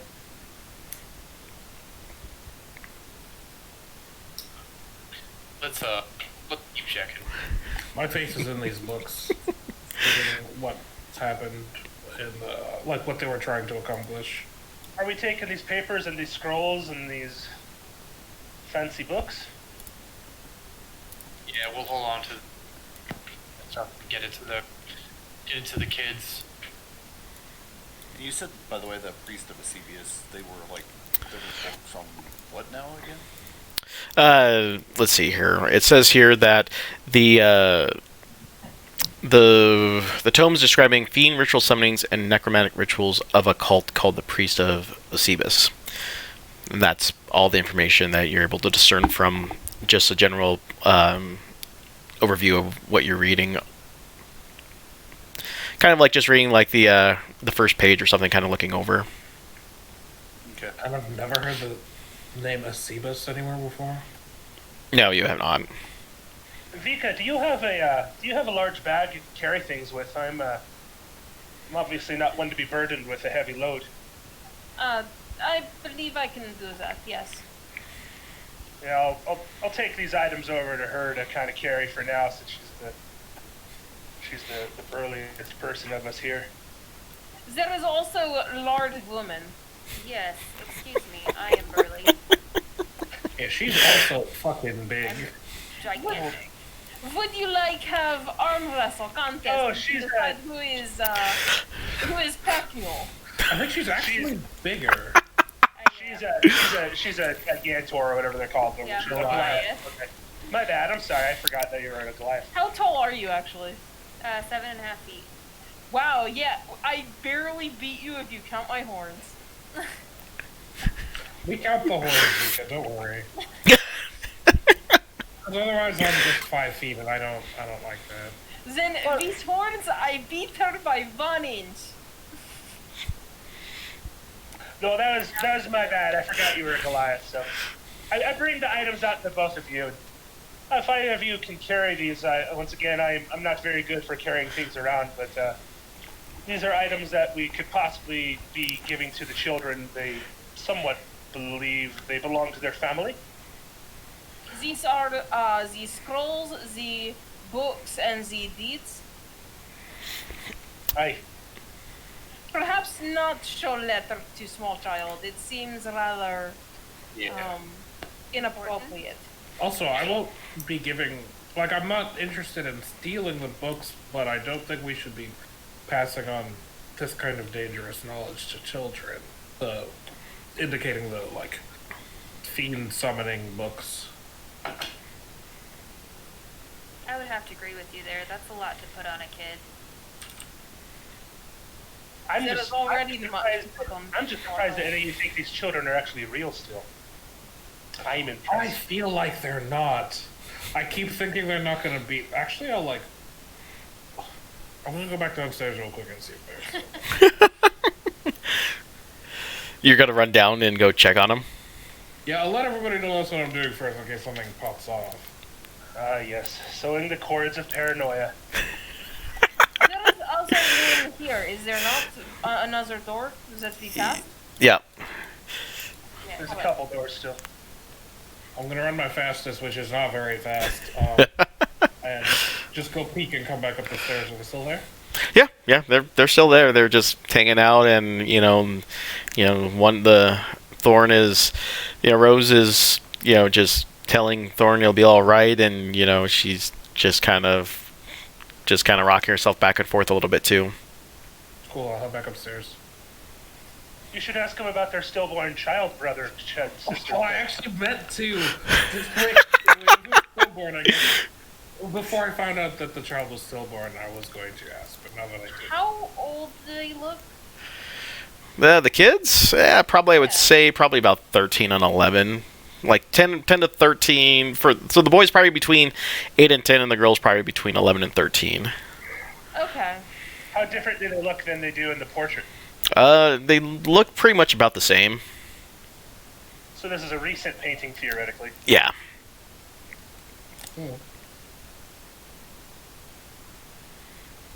Yes, perhaps not bring up stillborn brother or sister to small children.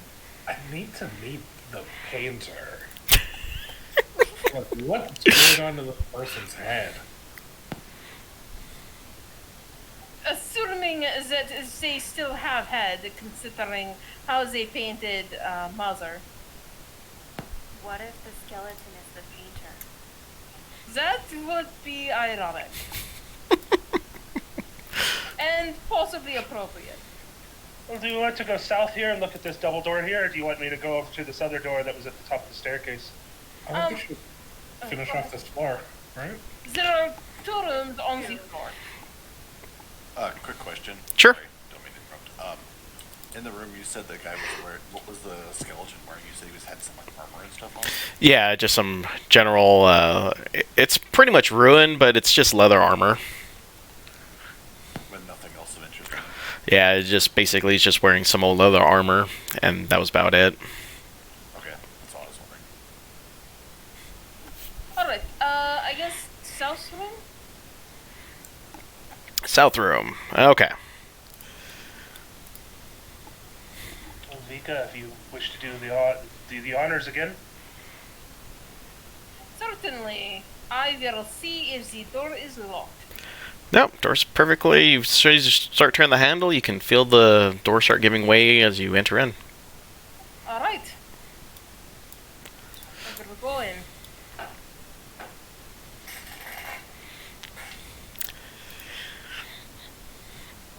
All right, that is okay. All right. Gossamer drapes cover the windows of this elegantly appointed hall, which has a brass-plated chandelier hanging from the ceiling.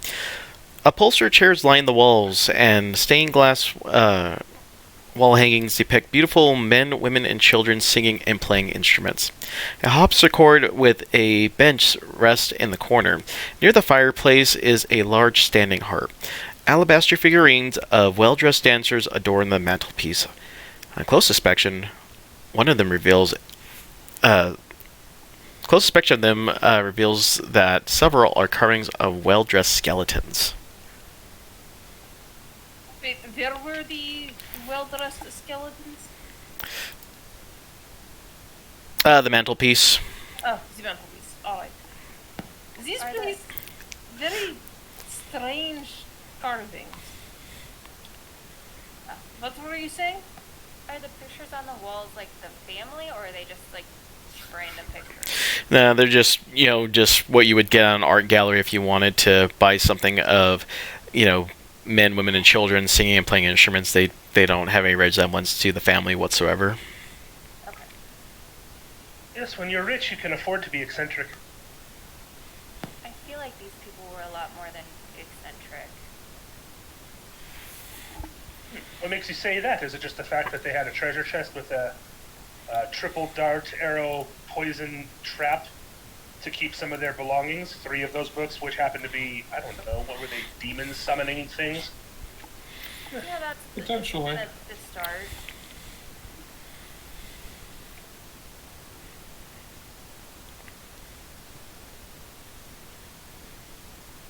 I'm trying really hard not to go over there and play that harpsichord, by the way.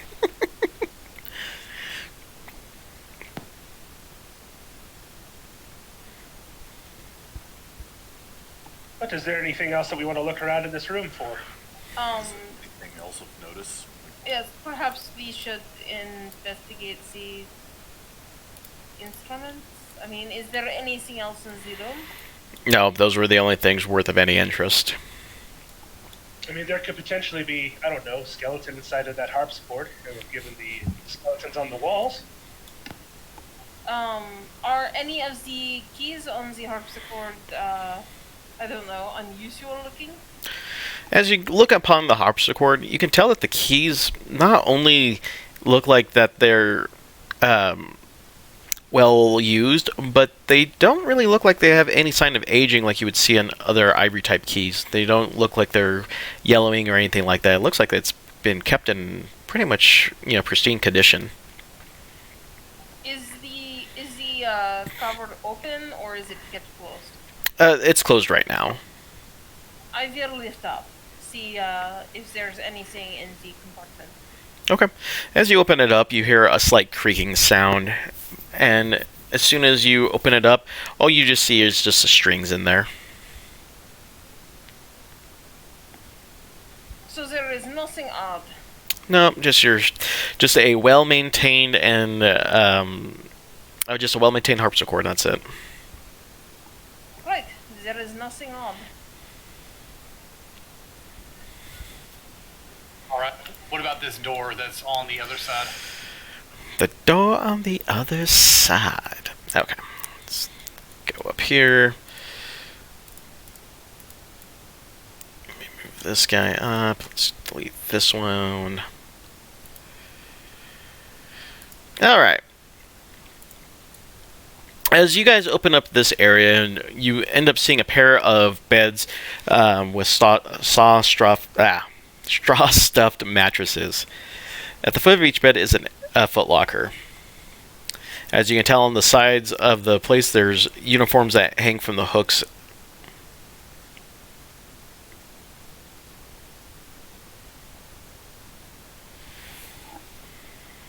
So there are uniforms on the hook? Yep. They look like Just outfits or whatever? yeah, they just look like just your standard servants' outfits. Just white pants and just a nice button-down shirt. Anything in the foot lockers? Nope, they're empty. Servants' quarters.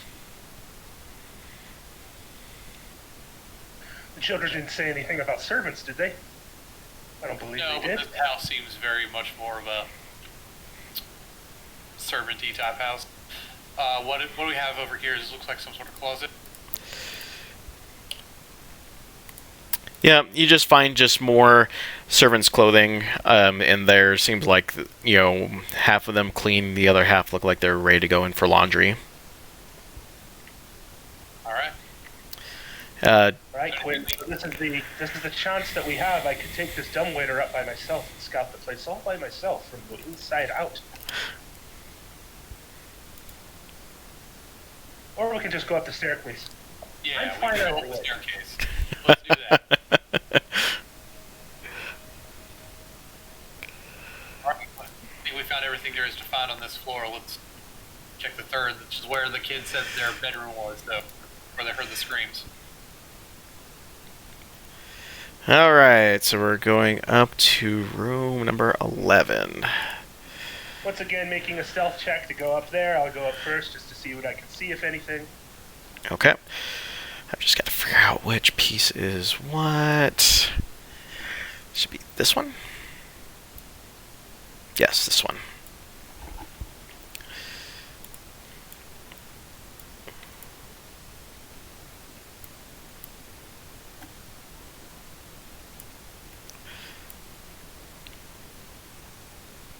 Rolled a 15.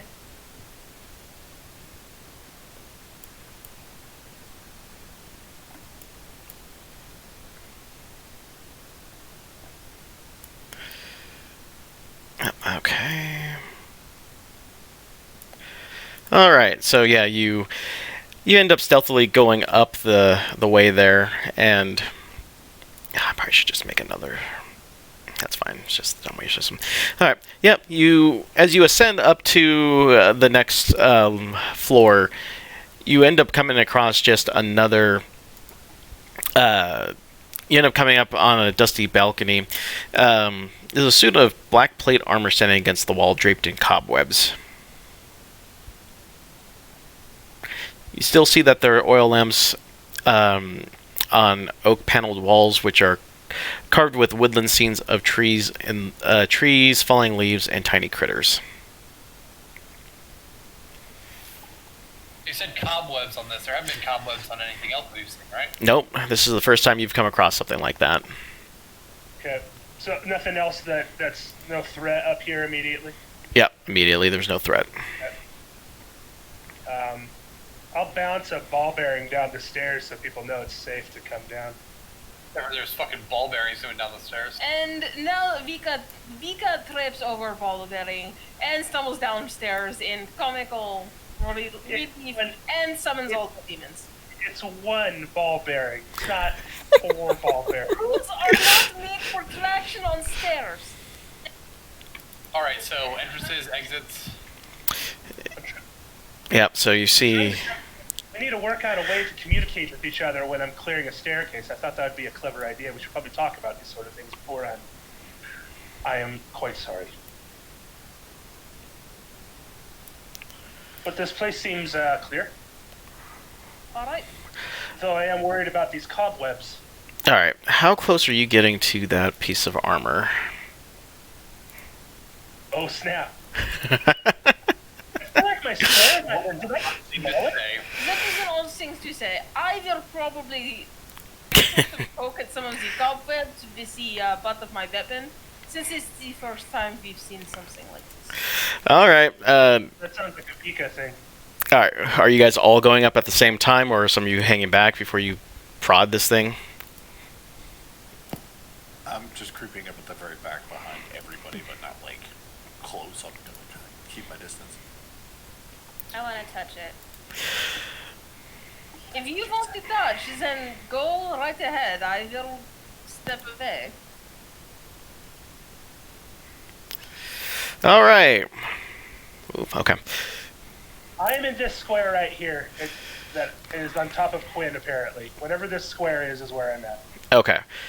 I just want to know who's going to approach the said armor first. That's the only thing. Since Matilda says she wanted to touch it, then I will stop and move back. I touch it. Alright, let's go and roll initiative. Alright. That's fun. Always good sign. Natural 1.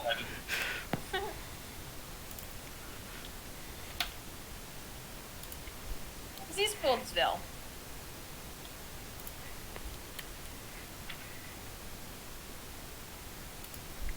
So where are... How long have I been muted? 22. Yep. A long time. I think since you went to check on the kids. Oh, fuck this. Okay, I got a 10. Also, Lex, is there some, like, convenient mage armor button for AC?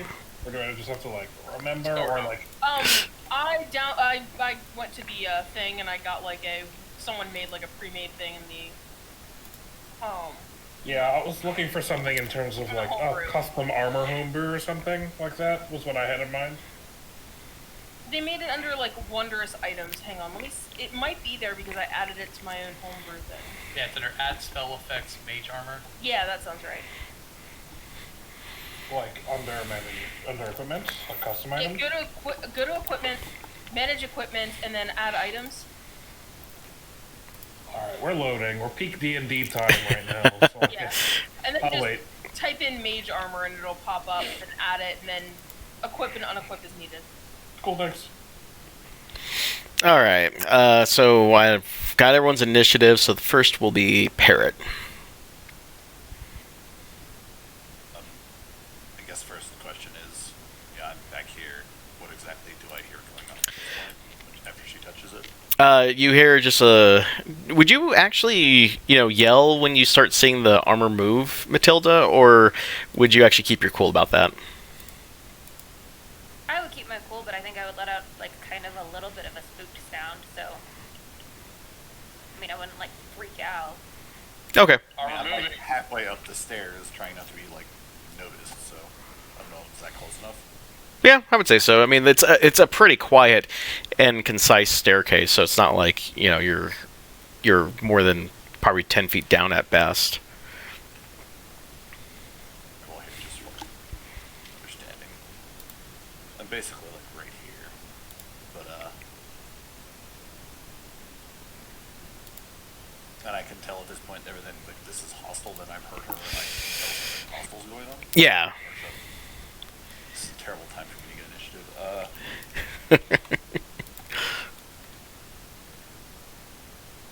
Alrighty, well, I guess let's do this. Feeling that it's hostile, I'm going to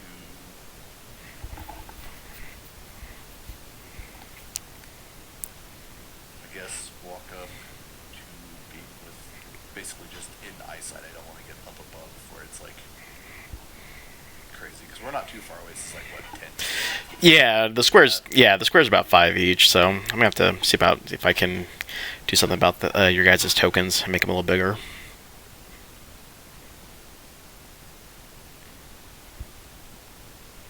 Alrighty, well, I think at this point I'm just gonna sling an Eldritch Blast at it. Eldritch Blast! And that is a 19. Yep, that'll hit.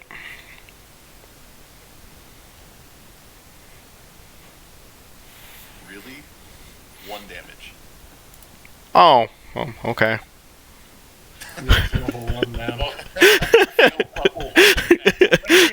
What does your Eldritch Blast look like? What is the Kenku Eldritch Blast like?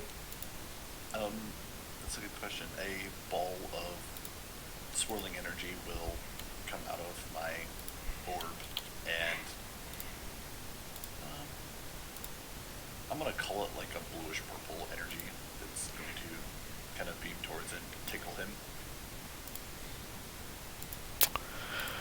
Large kick will hold the tickle.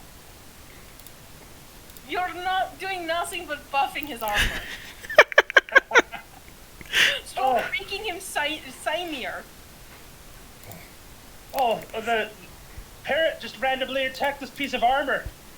This is incredible. What's going on right now? I don't want to survive. I want to live. Alright, anything else from Parrot? No, I'm just maintain max distance. I can't. Okay, Lyndon, you're next.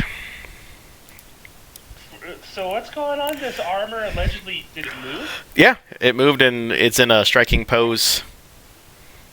Oh, it looks like it's menacing. Yeah, it's menacing, yeah. Oh, I'm not the only person. That's incredible. Oh, all right. And I kind of come around the corner over here. I don't know. It's I don't know. I don't know. I've never attacked an armor before. This is an unprecedented situation. Yeah, I'll pull out my short sword and my dagger and give it a shot here. Do I have advantage right now, or no? Because she's like, I don't know what square she's in. Yeah, I'll go and give you a... Yeah, I'll say that's fine. You can have advantage on that. I mean, whatever you want to do. I'm not trying to. Flanking rule in. Is that what's going on here? Yeah, I'll say you're in flank position. It's fine. All right. Let's see.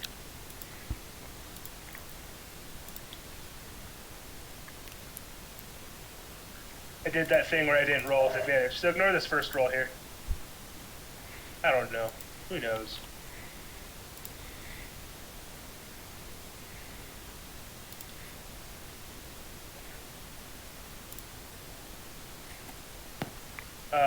I'm rolling with advantage. The first one was a 16. I don't know if that hits or not. No, that first one doesn't. So we'll see what the second roll is. Okay.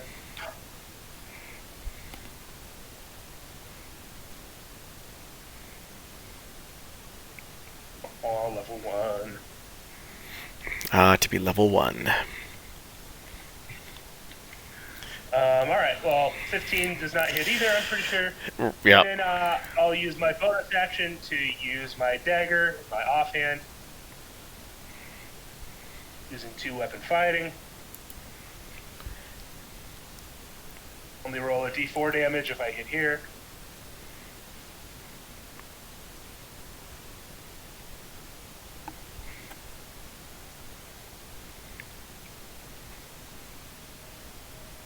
Yeah, that'll hit.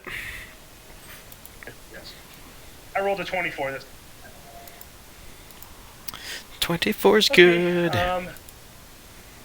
So I get my sneak attack here, so I'm gonna roll a d4 and a d6. But I'm not adding any bonuses here.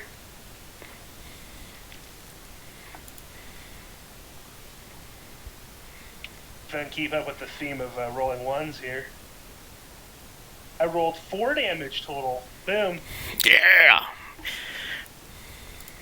Yeah, so with quick alacrity, I pull out my short sword and completely miss him, and then I stab at him with my little dagger, and I critically hit his invisible knee. I don't know. It doesn't make any sense to Lyndon either, so it all makes sense to everything. Excellent. Anything else from Lyndon? That's it. All right, it's Yarwer's turn. And he's going to take a swing at Matilda with his...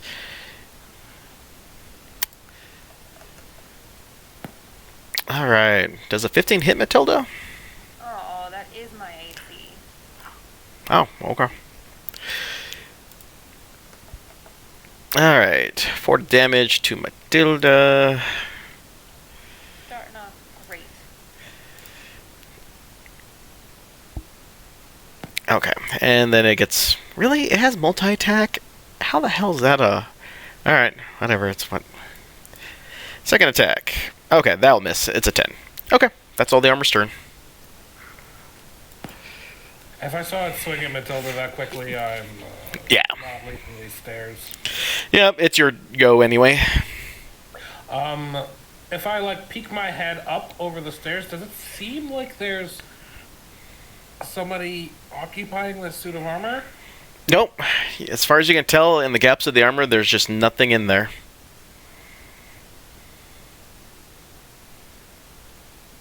Okay, I'll check just in case there is somebody in there and I just can't tell.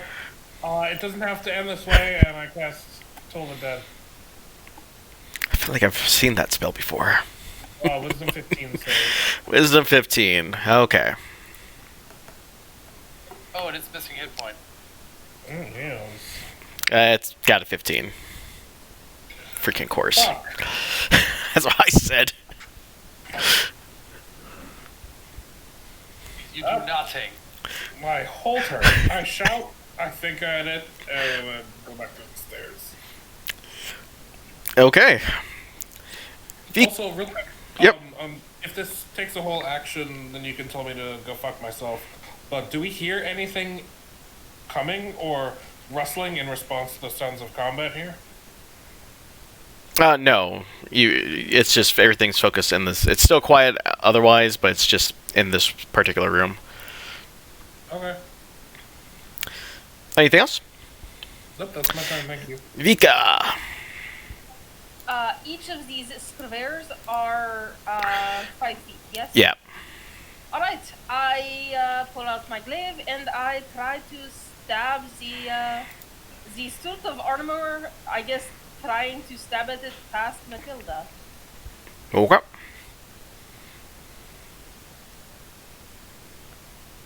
Oh, I was going to say I probably should have gotten advantage since Vats' face, but I feel as though I don't need it.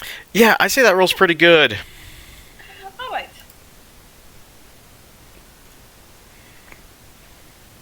Well, that is 10 damage. Yeah. Double all the damage that we've done so far. That's my whole HP. This feels nice. It is nice to change from small stabby elf who did 0 damage. Very nice. Does anybody else find it weird that this thing was covered in cobweb and attacks, but is not active when parents get attacked? Excellent question. We'll deal with it later. All right, well, that is the end of my turn. Ah, I still haven't got past the part where it's actually a living thing or it's doing things by itself. Kill first, philosophy later. all right. Anything else from Vika? That is it. Ah, Matilda. Well, I'm definitely gonna be all up in this thing's business because it just hit me.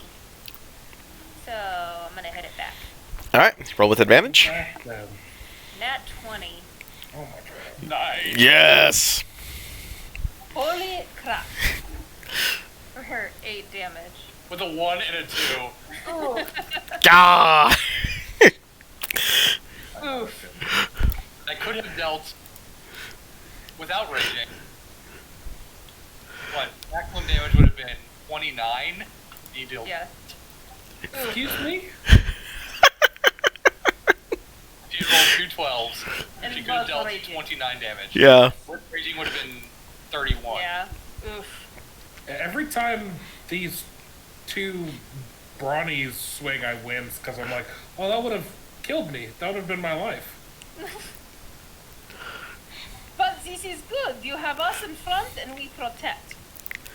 Yeah. Yeah. No reason to Here be for. scared. All Just right. afraid I'll do something that'll make you want to do that to me. Intentional or otherwise, I don't know. No, honey. You're part of the team. Don't go killing innocent individuals or villagers, and there is no problem. Alright, can we deal with the fucking moving armor, please? Anything else from Matilda? That's it. All right. Quinn. This Alright. is going to be so much of Quinn's life through this whole campaign. I'm feeling it. Can we fucking get on with it? Alright, alright, well, I'm gonna take out, unify my actions. I'm gonna take out Graham, my hand crossbow, and I am going to, load it and point it at the armor and shoot it.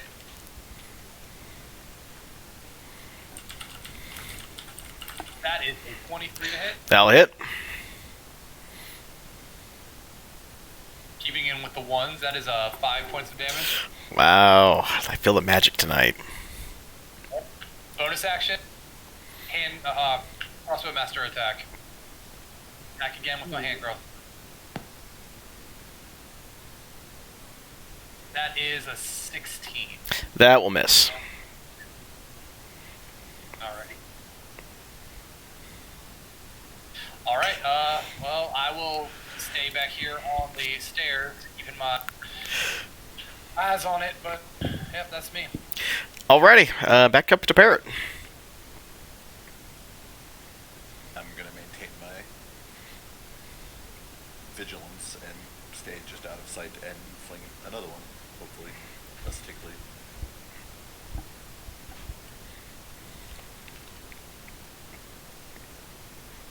I don't think that's it. 13? No, that won't. Never mind. It's definitely less tickly. Yep. And that's my turn for now. All right, Lyndon. So how animated is this thing with its swordplay? It's very rigid. Okay. Well, I'm like, aha! You have shown me your weakness, and I start swinging away again.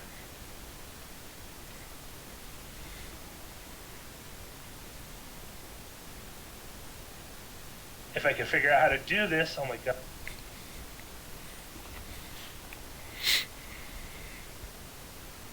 I'm doing something wrong with the advantage thing here. It's slow.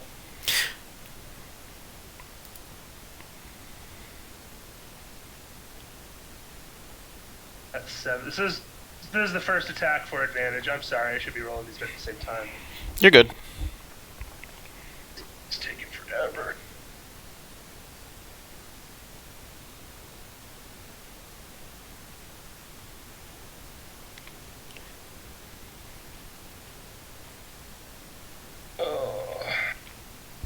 tragic.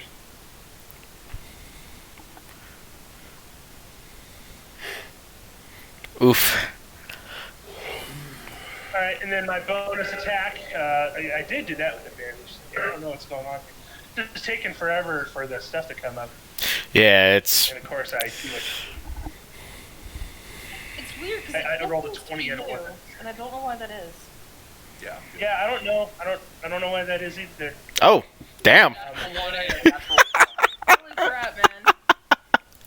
Heaven and hell right there. All right. Well, it is with my sneak, but there's no bonus damage to it. So I'm just rolling 4 dice too. Waka waka waka.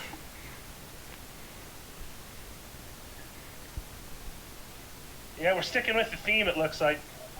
Is it 4 damage? Did you get 4 ones? Oh god, it's pretty wretched. Wow. Oof. 7 damage on 4 dice. 7 damage on a crit with sneak attack. Tell me how you kill it. Well, like I do like some fancy like footwork play, and I'm just trying to like engage. I'm trying to have it engage in sword play with me, and then he doesn't do that, and so I don't know. I think I just take my dagger and I like put it in his waist. Like I try to find a cranny in his waist, I guess, and like try to sear it in there a little bit. So I don't know what that does, but I don't know if there's a ghost or something inside. Yeah, I mean, as soon as you get your killing shot in there, the armor just freezes for a brief second and then just collapses to the ground.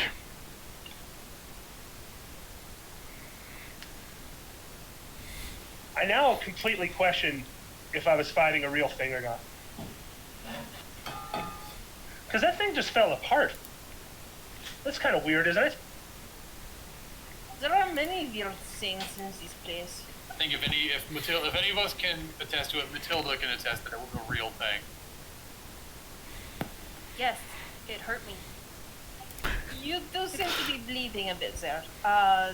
Do we have something to cover that bit? There are... I do not trust the cleanliness of the place if they're not cleaning their magic armor.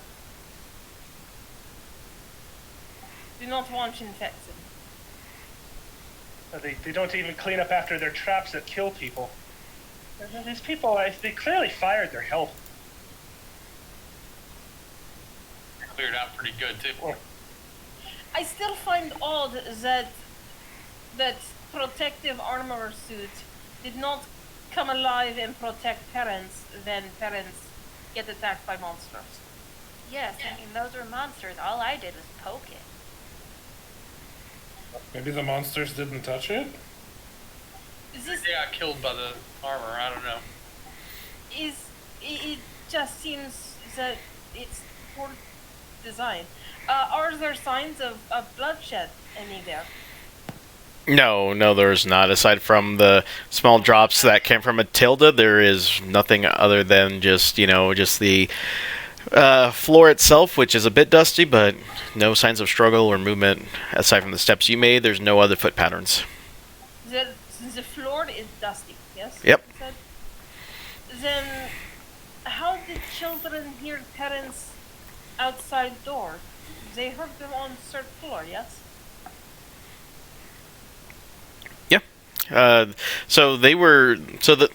Give you context, they said, to clear things up, they said that they were on the third floor where the parents were, and they hid somewhere in their bedroom on the third floor.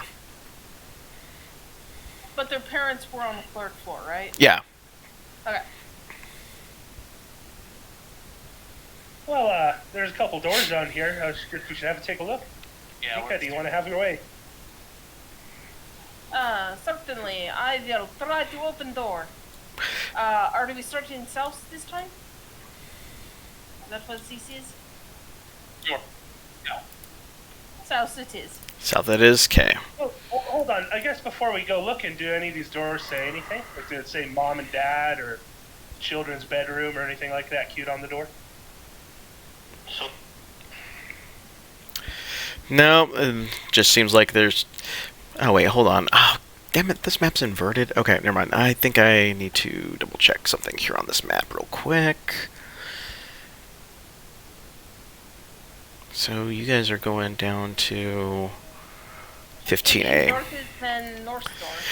No, it's fine. I just gotta make sure I pull up the right room here. Because I have it actually labeled with the correct. I actually have a DM map, and it actually gives me what room is each one's labeled. So, okay. So you guys are gonna do the south one down here, then you said? Yes. Okay. the South Door. Okay. I will touch Matilda on her shoulder and let her know.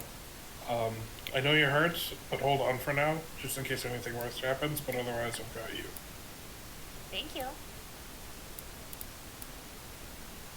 I will investigate the room. Okay. Okay. As you enter in this room, now I might need to make some adjustments real quick.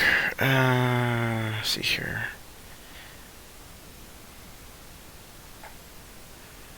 Okay. Yeah. Let me just pull this back and pull that back and that back. Okay. There we go. Alright, so we are in room labeled 15. Okay. So, dust and cobwebs shroud an elegantly appointed bedroom. And an adjoining room and double doors set with panes of stained glass pull open to another area. The bedroom looks like it belonged to some sort of nursemaid. The master of the house and the nurse... okay, hold on. Is that actually all in here? Let me read this real quick. Let me double check I'm reading this right. Alright, the bedroom contains a large bed with 2 end tables and an empty wardrobe. Mounted on the wall next to the wardrobe is a full-length mirror with an ornate wooden frame carved to look like ivies and berries. There's also a... Okay, I think that's all the information I can give you right now, at least. Just real quick, looking up this window at the bottom here. Can I see the kids outside? No, but you can see the entrance to the to where the entrance of the doorway is, though. So essentially, the kids walked in. There was like a little area where so you enter in. There was doors. There was a small foyer, and then a large hallway, and then the large main one hallway. So the kids are somewhere probably just underneath the lip of the area of the entrance. Can I open the window just a little bit to see if I can hear them, then? Yeah, you can go and open up the window. I will do that. Yep. As you do so, a small breeze comes through, and you can actually smell some fresh air wafting in.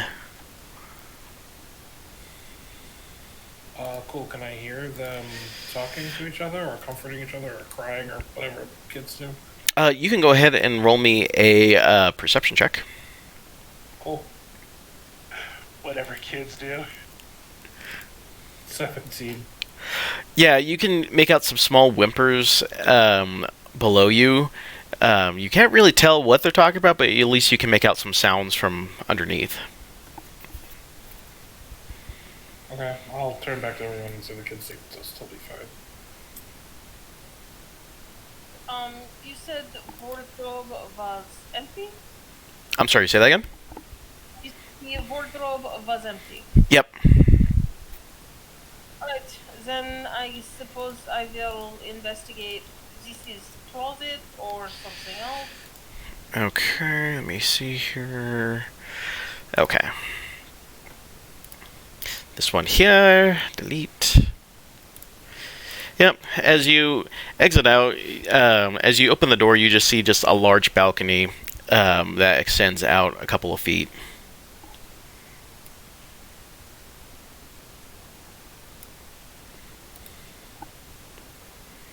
So nothing here, yes? Yep, nothing in there. This is very expensive glasswork for, you said this was nursery made material? Yep, nursemaid.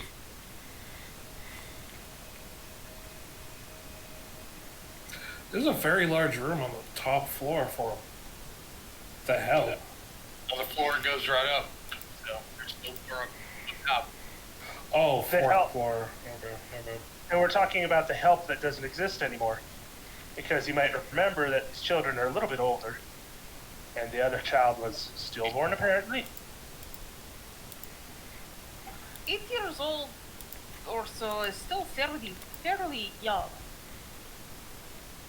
What else we got at the next door? Yes. What do we see on the balcony? Is there a window going into this room? Yeah, so what you guys are looking at in here is that you see that there's a window coming out this way that you're having a hard time seeing through it because, again, it looks like it's been neglected. There's a large amount of just, mud and water that's kind of caked on it from lack of cleaning. Check to see what we got going on with the floor. Okay. Delete that. Alright, in this room you guys are now seeing what essentially is a small nursery with a crib.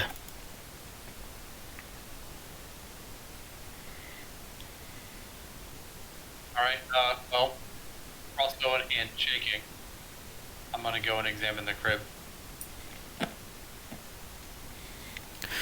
Okay.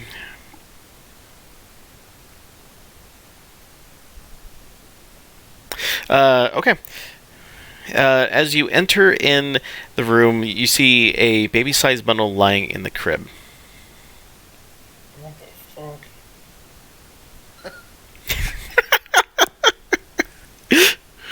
Yeah. Alright. Again. Dead child trigger. I've got a crossbow, in my hand, ready to go. But I'm gonna reach out and, uncover the crib. Okay. What's in the crib? What's in the crib? Sorry. As you start unwrapping it, and you start getting to the point where, you undo the last little knot that's in there, it falls apart and there's nothing inside. You could have sworn that there was something inside of there, but as you unwrap it, there's nothing inside.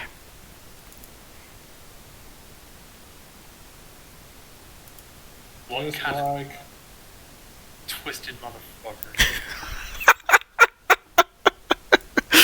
Is there anything else in the crib? No, it's just the whatever of what you unbundled is what is left.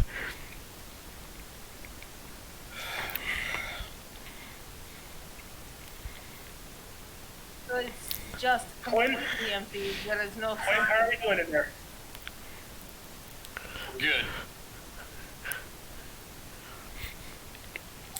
Just place one very large hand on Vin's shoulder. Kind of pull away, and we need to finish searching this room. Okay. Floor. Go ahead and roll me. A investigation roll for anyone who's searching this room. Natural 20, 25. Holy crap. honestly, I'm just gonna plop down on the bed. This isn't really my strong suit. The clouds of dust and dead bugs and spiders just sort of go up, I assume. It's just some dust. It's a creaking of the bed. The wood seems like it's just, creaking quite a bit. You can hear the sound of straw just snapping as, they rest upon it. So what you end up finding is that you ended up uncovering underneath one of the end desks there was a small cupboard. And it happened to have a diary from the nursemaid. What does it say? The nursemaid accounts the fact that she had an affair with the master of the house, I knew it! which led to the birth of a stillborn baby named Walter. Walter. Not plant-based like Rose and Thorn? Nope. That must have been Mom's choice. Mm-hmm. Yep. And with that, as soon as you finish reading the account of the affair, you end up hearing a bit of a shriek as a specter shows up and takes the form of a terrified, skeletally thin young woman. Give me one sec here. That's good. Okay, more monsters. I might not touch this one. Perhaps it can be destroyed by the power of hugs. Why don't you go and hug it? Eric's closest. Not it. Parrot, I vote for you. Go and give it a nice hug. Me? Parrot. Oh, Parrot cool. is closest. It just looks like someone with a mask, a blanket over their head. Yeah, it's. You're not wrong. Yep. It's gonna be like Scooby-Doo style, where we just go pull it off. Like, oh no! It's just frozen standing on top of each All other. along. I will like kind of approach it, but I'm definitely not touching it. No touching. But Born for you meddling monsters. Half of us are monsters. We have one normal human and one normal halfling. And the normal halfling is also normal. All right. As soon as you, yeah. Unfortunately, it is. It turns around and it's terrifying, and it assumes an attack position. Go and roll initiative one more time. It is not. It is not here for hugs. It was worth a shot. 10. 10. Hey, that's the opposite. Almost the opposite of what I rolled before. 16. All right. 12 initiative. Okay. 16. And oops. Where's Matilda? 10. Oh, we had 2 10s Yeah, we twin. and a 3. I am not known for my dexterity, okay? Fair enough. All right, Quinn, start us off. All right. There's not a whole lot of I don't know how effective we're going to be able to be against this thing. Is it within melee range of Barrett? How close did you get, Parrot, before you made any gestures? Would you say you're about 5 or 10 feet away? He's grabbing a drink, but he'll be right back. I mean, he's probably 5 feet away. I mean, this room, we're kind of This packed is in a- here. Yeah. This is small. Yeah, we'll say he's 5 then. Approximately 5 feet. So he is within melee range? Yeah. Yeah. Okay. Well, then I'm not going to try and, like, make it stand still so it can't get to any of us. But then I'm just going to do what I did last time and shoot it twice with my crossbow. He starts blasting. Bleh, bleh. So anyway, I started blasting. That's a natural fucking 1. Oh, okay. Yeah, that's definitely not gonna hit. One thing I'll say about Curse of Strahd is that it's real easy to pick the mute music for D&D because it's all the same fucking haunted house track Yeah. or haunted game. 15. Yeah, that 15 will hit. It hits. Alright. 6. 10 damage. All right. Okay. Anything else? No, that was my action, my bonus action. I'm going to hang out in the back. Cool beans. Salith. Did he... Sorry, I missed that. Did he hit it at all? Yeah, he Yeah, I don't Cool. Ooh, Pog. She's going to dive under, like, kind of halfway under the bed, but crouching behind it, and lean up and say, never mind, she's not gonna say anything. She's just gonna tell the DC Wisdom 15. Okay. Ooh, missed it by 1, so failed. Would you like to see? Let's go! 2 damage! D12.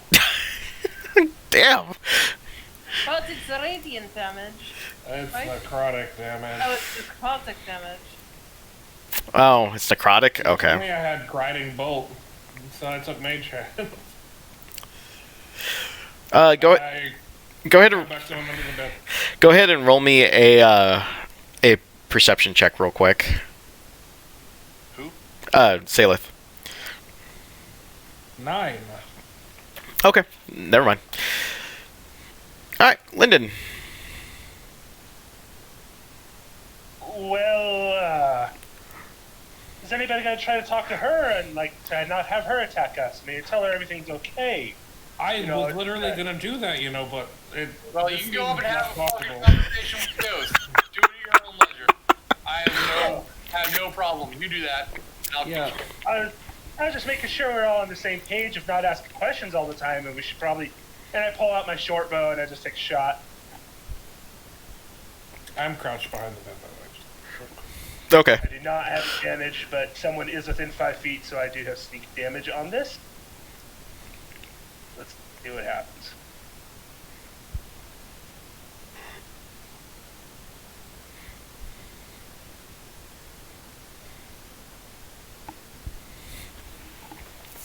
Does a can't do math apparently. Does a 14 hit? 14 will hit. Okay. Add my sneak damage. Is he? I don't know if it like prevents sneak damage from happening.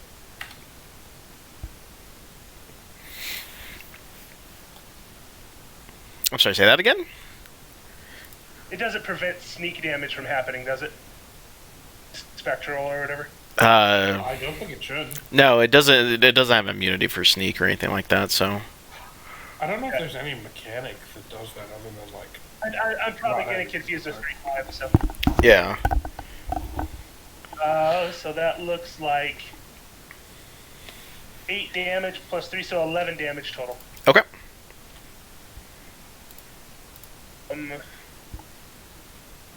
then I will move. Behind this. I mean, it doesn't really matter. Yeah, that's fine. I'll just move over here. Behind this bed. All right. Parrot's next. Oh wow, I went before it. Alright. So yeah, seeing it's getting menacing, I'm going to...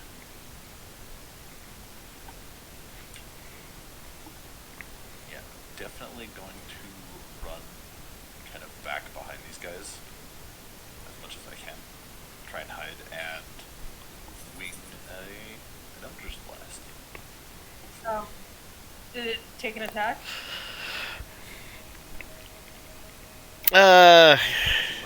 Yeah, because you were within melee range, so he'll try just a standard attack against you.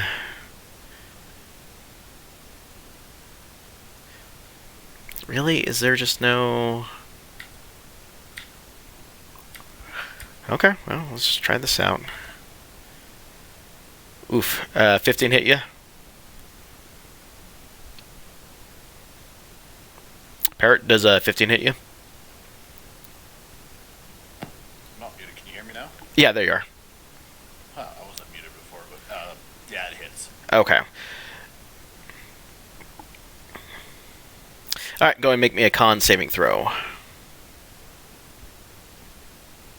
Yeah. Oh, okay. What I should kind of add, saving throw was a this, sorry? 3 to that, by the way.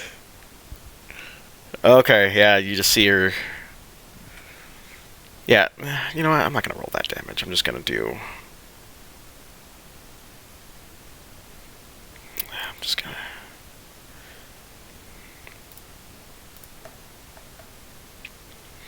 Alright, you can take just 4 force damage.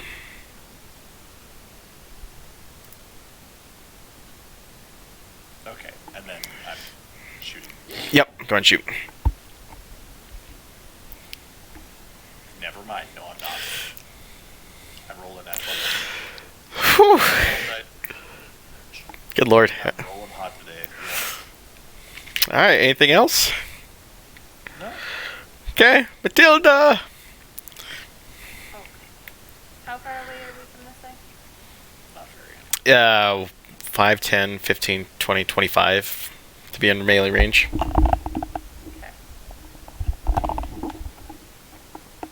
I'm gonna come up and see if I can hit it with my great axe. Okay.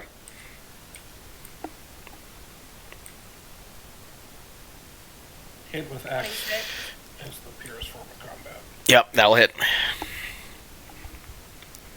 Rolled a 20 and then a 19. 12. Rolled good on this one. Okay. I'm gonna back up a little bit. And then I'm done. He did another reaction. Sucker. Yep, do you want to take that reaction, or do you want to stay in melee range? No, he He already used his it. reaction. Oh, yeah, never mind. Oh, I thought you said he could get another one. I'm like, wait, what? No, that's right. Okay, yeah, you're good. So it's Spectre's turn. Alright, this thing is going to go ahead and float over to where Matilda is to go ahead and make a attack. Oh, okay, I missed. We're good. Yay. Yeah, it was looking like a 15 for a second there. I'm like, ah, shit. Alright, and it does not have multi-attack, so we're good. Vika. Alright. I am going to try and attack it with my glaive.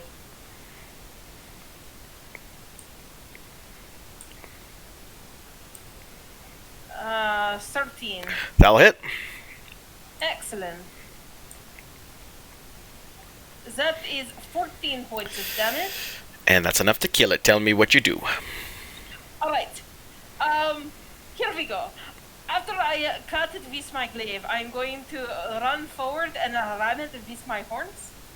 And I'm going to stand up straight with the creature still attached to my horns, and then look back at Quinn and, you know, sort of look very proud of myself. But the thing is still struggling on my horns. Yep.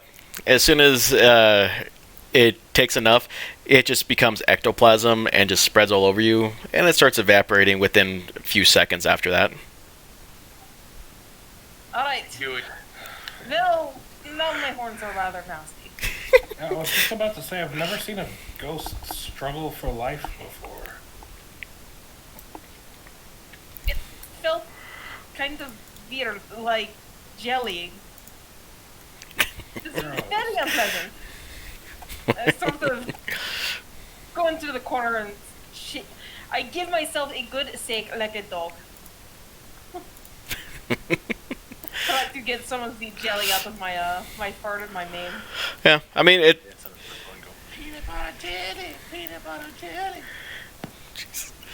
I'm just gonna back up so it doesn't get on me. Yeah, I mean, it starts evaporating. Like within about 30 seconds, any of the ectoplasm that was left just is completely gone, and Vika's dry again. Alright, lesson learned, do not use horns on ghosty things. No, I think you did a great job. I think we just need to be more prepared with, some cleanup stuff. Looking back at the beginning of this encounter, does it seem like the ghost came from a particular area, or did it just kind of show up? It kind of flew out of the. It kind of just flew out of the cupboard area, essentially. Just kind of in this general vicinity. Out of the cupboard area? Yeah, it just kind of zoomed out. Did it seem like it was trapped, or maybe like bound there as like a protection thing, or? It seemed to come out once I read the passages in the diary. That's a good point, I suppose. Well, being that I was basically right there, would I happen to have noticed anything in particular as to where it came out of? You just You just noticed that it just kind of flew out of the wall in this general area. I didn't notice anything there. Like it just came literally straight through the wall. Yeah. Did it, like, Yeah, it just busted right through. As soon as someone started ruffling the pages, it just busted through the wall, essentially where the cupboard was. So, was there anything else that Quinn and his natural 20 found? Yeah, about 25. Okay. You guys are going to need to roll me a perception check at this point.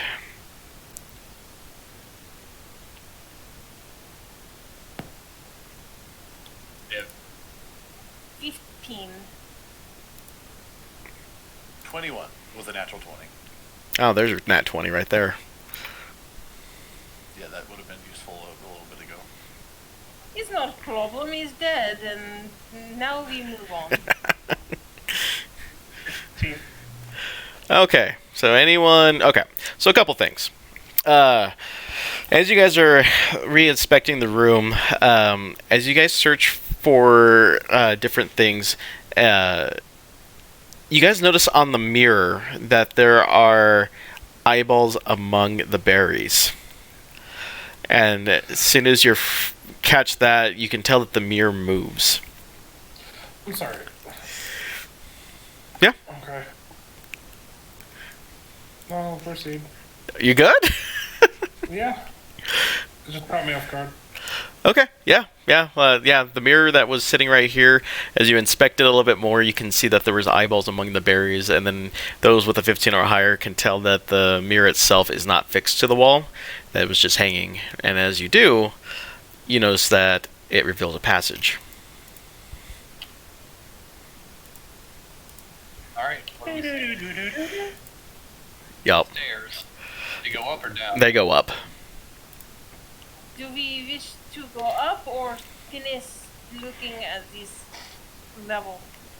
You probably finish clearing the house in case there's any animated suits of armor or ghosties that are gonna come and fucking flank us. This is good call. Linden, we will return to searching the house. Oh yes, let's keep it up. Let's keep it up. We're doing very well right now. You know, I do have to say that touch with the eyeballs around the mirror, that's very pleasant. In fact, I tend to see eyeballs everywhere I go, so maybe it wasn't just the decor. We really need to find someone more specialized to help you with this. We can handle it. He's fine. You're fine, right? Oh, I yeah, think I'm doing everyone's great. I alright. mean, I have my moments. Just we'll see how I'm doing tonight. Let's just say that. Anyways, let's have a good look at this door. Sal. Okay. What's behind door number... what is this one? 14?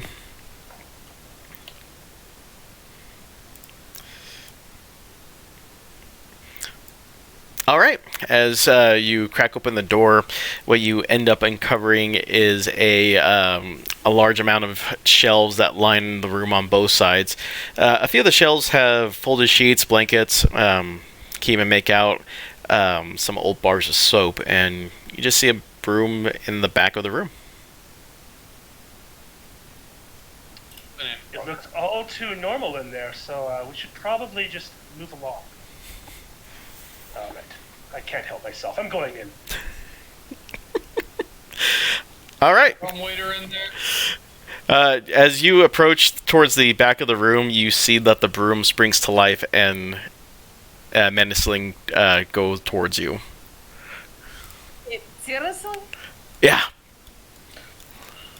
See, this is why I was entering rooms first. This is the first time I take off and just don't do it. Then Linden goes and wakes up angry broom. Is it a covering half Intimidate down?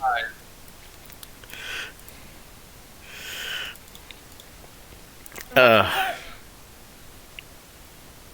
Are we rolling initiative yet? Yeah, we are. Sick. Yeah, it's a broom fight.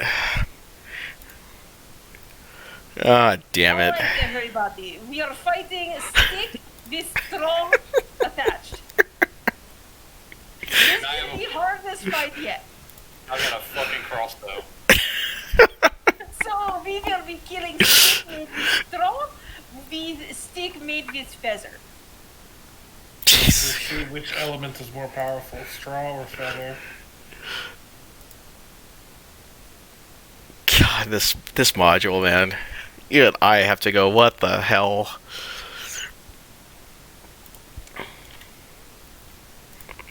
It is deeply amusing. Will be less so when Lyndon is dead, but still deeply. I might have to switch from. Sal, don't worry. Any ideas that I remembered anything about how this module works, or the specifics, have been completely. Hopefully, this completely diminishes any of your thoughts, and I know exactly what's going on anymore. Oh, well, you told me you didn't even run this part of the module. I was like, oh, cool. Oh, I've definitely run this part before. I remember this storyline, but I have forgotten. I've forgotten the specifics. So. Okay. What the hell? I walked into this closet and got attacked by a broom. You just got cricked by a broom. Nobody who remembers this module would have gotten himself attacked by broom. At this point, I might have to switch from the gothic music to yakety sax. Somehow the damn broom is going first, so yay. They say it's quick. Yeah. Yeah, I think a 20's gonna hit poor Lyndon, isn't it? Yes. Okay. Alright, that's 5 points of damage. And then it's got multi-attack, so... Of course. 11 hit you? No. Okay. Attack. Alright, that's all. Game over. Alright, that was the broom's turn. Matilda? I'm being attacked by a broom. My God. Storm in here. Before Don't thinking hurt my about the friend. Is there enough room in there to storm in? I It's a don't know. I'm closet. really She's huge and he's tiny, so maybe he just like steps kind of over. move out of the way. Right? Oh, shit. I'm gonna give it my best swing to avenge my friend. And that's a 20. Oh, Jesus. Okay. 18.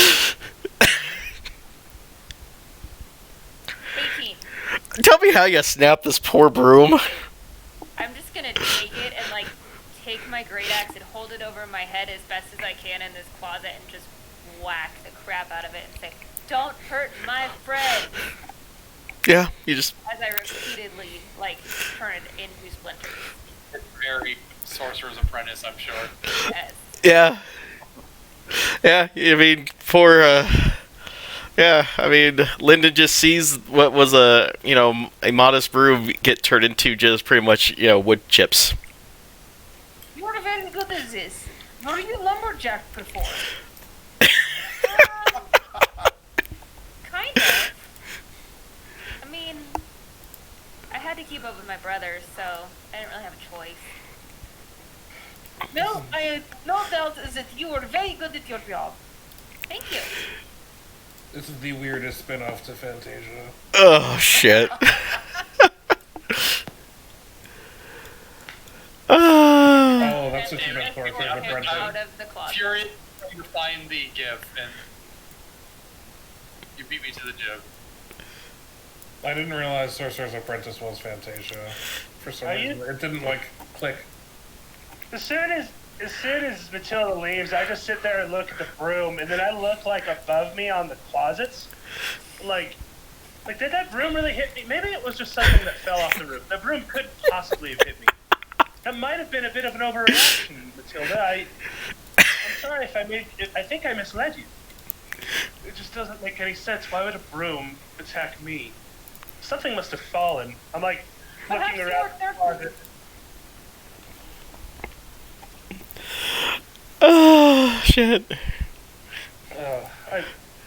I'm sorry to have misled you, Matilda. I'm certain something must have fallen on me. I'm not quite sure what happened. Was there anything else in the room? Oh, there's some other items in there if you want to have a look.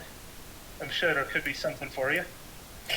I wasn't certain since we found creepy letter and books about strange rituals. I sort of thought that we should look through everything. I'll make an investigation check, but honestly, Sal, I'm really trying to figure out if that broom actually attacked me or something else caused it that fell on my head. Because clearly I wasn't attacked by a broom. Because if I was attacked by a magical broom, that means anything could be magically attacking me. And if that's the case, then it's going to be hard. It's going to be hard for me to... No, you often got attacked by magical suit of armor. I don't believe that happened either. I believe it was a reaction. And the magical Roman-shaped pile of jelly. No, there was definitely a specter. That was a very creepy incident. There's some weird things going on in this house with the extramarital affairs and such. But I'm gonna walk up to him and just like take some of the blood off of where I'm bleeding and like Simba it across his forehead and say, "Is that real enough for you?"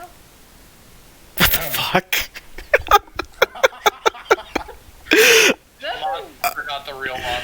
The real monsters are with us. I mean, I perhaps something new. I'm not sure. Like, I rolled a 12 for my investigation in this room, so. I mean, as far as you can tell, everything on the shelves don't seem like anything moved from the top of the shelves, and anything that was on the shelves, aside from the bar of soap, there really isn't anything heavy enough that could actually bonk you that hard. I'm taking the bar of soap. Okay. I put it in my bag. Oh boy. I'm gonna need this to wipe this blood off of me. Thanks for the save, Matilda. Anything And I walk that you- past her. Alright, this time, to prevent more falling enchanted broom situations, I will open this door, yes? Rika, it's fine. I was about to let you in, but I couldn't. I mean, it looked like it just looked so innocent. I was just. It is alright. I put hand on shoulder and I give him pat and I move past and open door. I think I ran in so fast that maybe the broom must have hit me. That's what happened, truly. It is alright.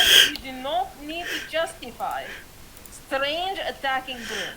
This is strange place with strange house and strange children and strange painting of dead baby. Oh, okay. As you open up the door, you end up finding a large wooden tub. You notice that the feet are slightly clawed. There is a small iron stove with a kettle resting on top of it. The stove itself does not emanate any heat since it's not on. And then there is a barrel under a spigot as well.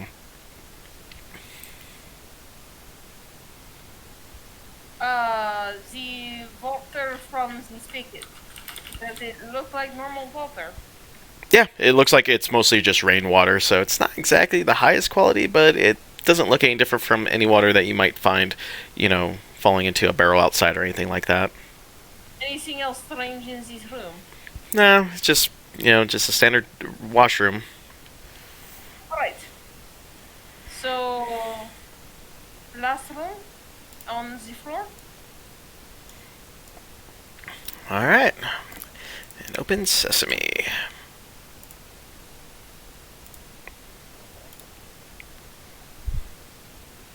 Alright, Lyndon, wait a moment. I will go around and poke at mostly everything with the part of my glaive to make certain that they will not come alive and attack Lyndon. Yeah, I'm just leaning up against the wall here and rubbing my head from the bump that I have. Everything a little bit of a poke. Poke there on the rug, poke there on the bed, on the chair, on the table. Nothing comes alive, yes? Yeah. I'm from now on not touching anything that she hasn't already poked. Alright, everything has been poked, nothing has come alive. The GM has not said anything yet, to be clear. So. These things aren't smart enough to wait until they've been poked. And no, wait. Oh, shit. If we start planning, we're done. It's over. They're smarter than us. Alright. The doors to this room have dusty panes, stained glass set into them. Designs in the glass resemble windmills. As you enter in the bedroom, it is full of dust and cobwebs in the corners. There also are burgundy drapes covering the windows. Furnishings include a 4-poster bed with embroidered curtains and tattered gossamer veils, a matching pair of empty wardrobes, a vanity with a wood-framed mirror and a jewelry box, and also a padded chair. There's a rotting tiger skin rug lying on the floor in front of the fireplace, which has a dust-covered portrait of both Gustav and Elizabeth Durst hanging above it. A web-filled parlor in the southwest corner contains a table and 2 chairs, resting on a dusty tablecloth and an empty porcelain bowl and a munching jug.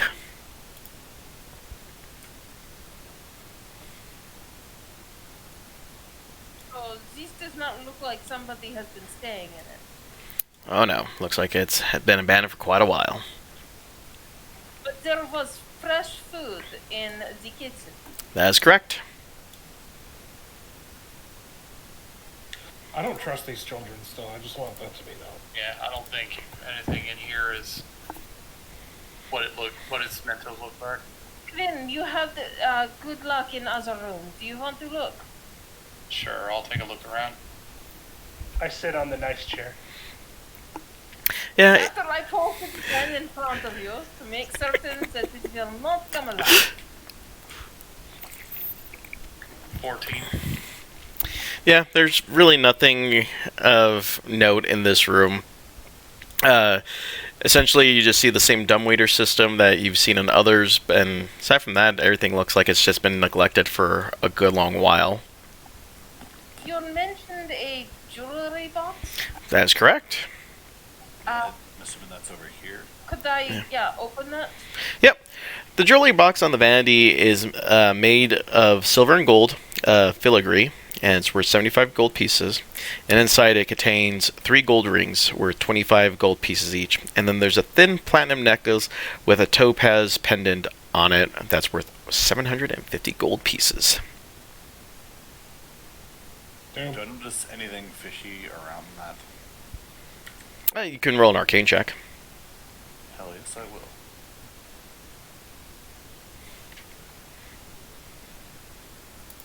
How comfortable little is this better chair for me. now? There's no magic emanating from any of the jewelry or the box, so it's safe to touch. The chair itself, it's although it looks great, the fact that it hasn't really had anything set on it, it's a bit stiff and slightly uncomfortable compared to the ones on the first floor. This place is strange. The higher and higher up we get, the worse the chairs. Also, not to be that guy, but how late are we playing tonight? I think you guys have what, just 2 more rooms on this floor, so clear those and we'll probably call it a night. Alright, well, I'm gonna check this door right by me. Okay. Alright, let's take a look here. What's behind door number 12B? Okay. Nothing. Stupid. The door opens a empty, dust-choked closet. Anything in it? Nah, just, it's completely empty. Rooms that are gonna attack me? Alright. I I got got the your other back one. if they do. Thanks, fam. And 12C. You just find just another balcony out there that leads on the opposite side of the estate. And there is nothing in these cabinets? Yeah, they're all empty. Alright. I assume we will not be robbing small children of their jewelry. Yes? Well, Yes. it's not. What? It's not that it's theirs, and also, it definitely seems like somebody told us something that wasn't completely true. So let's find out what else is going on here, because these kids are probably in on whatever hankiness is going on in this place. I'm gonna maintain my kind of being back a little bit like I have been, but I'm going to sneak all the jewelry out of the box. Oh, okay. Is anyone hanging back with him, or you're gonna leave him be? No, I'm taking it. I'm staying as close to, near enough to Vika and her pokey stick. Okay, so I will follow Vin out. Yeah, I would have left already. okay, yeah, then you're good. Yeah, no one bothers you, and so you go ahead and just throw it in your sack. So do we have to? bonus for? You said that was 3 rings and a necklace. Is that right? Yeah, let me just toss this I'm in. not taking the box. I'm just taking my jewelry out of it. Yeah, let me just throw that in the campaign info there. Poof. There you go. So we're leaving the 4th floor now to go to presumably the attic. 3rd to go to attic. Third floor. Going to the This is 4th. 3rd floor. Yep, and It's got a- There. And is this where we shall call things? yep, we'll call it here tonight. We'll explore the attic and unveil more of the secrets of the house. Oh, yeah. All right. You know, the death house. Subtly altered death house. Thanks for joining us tonight, guys. I will have this hopefully uploaded to YouTube in the morning, and we watch it and see all the laughs one more time. But thanks for coming out. Have a good night.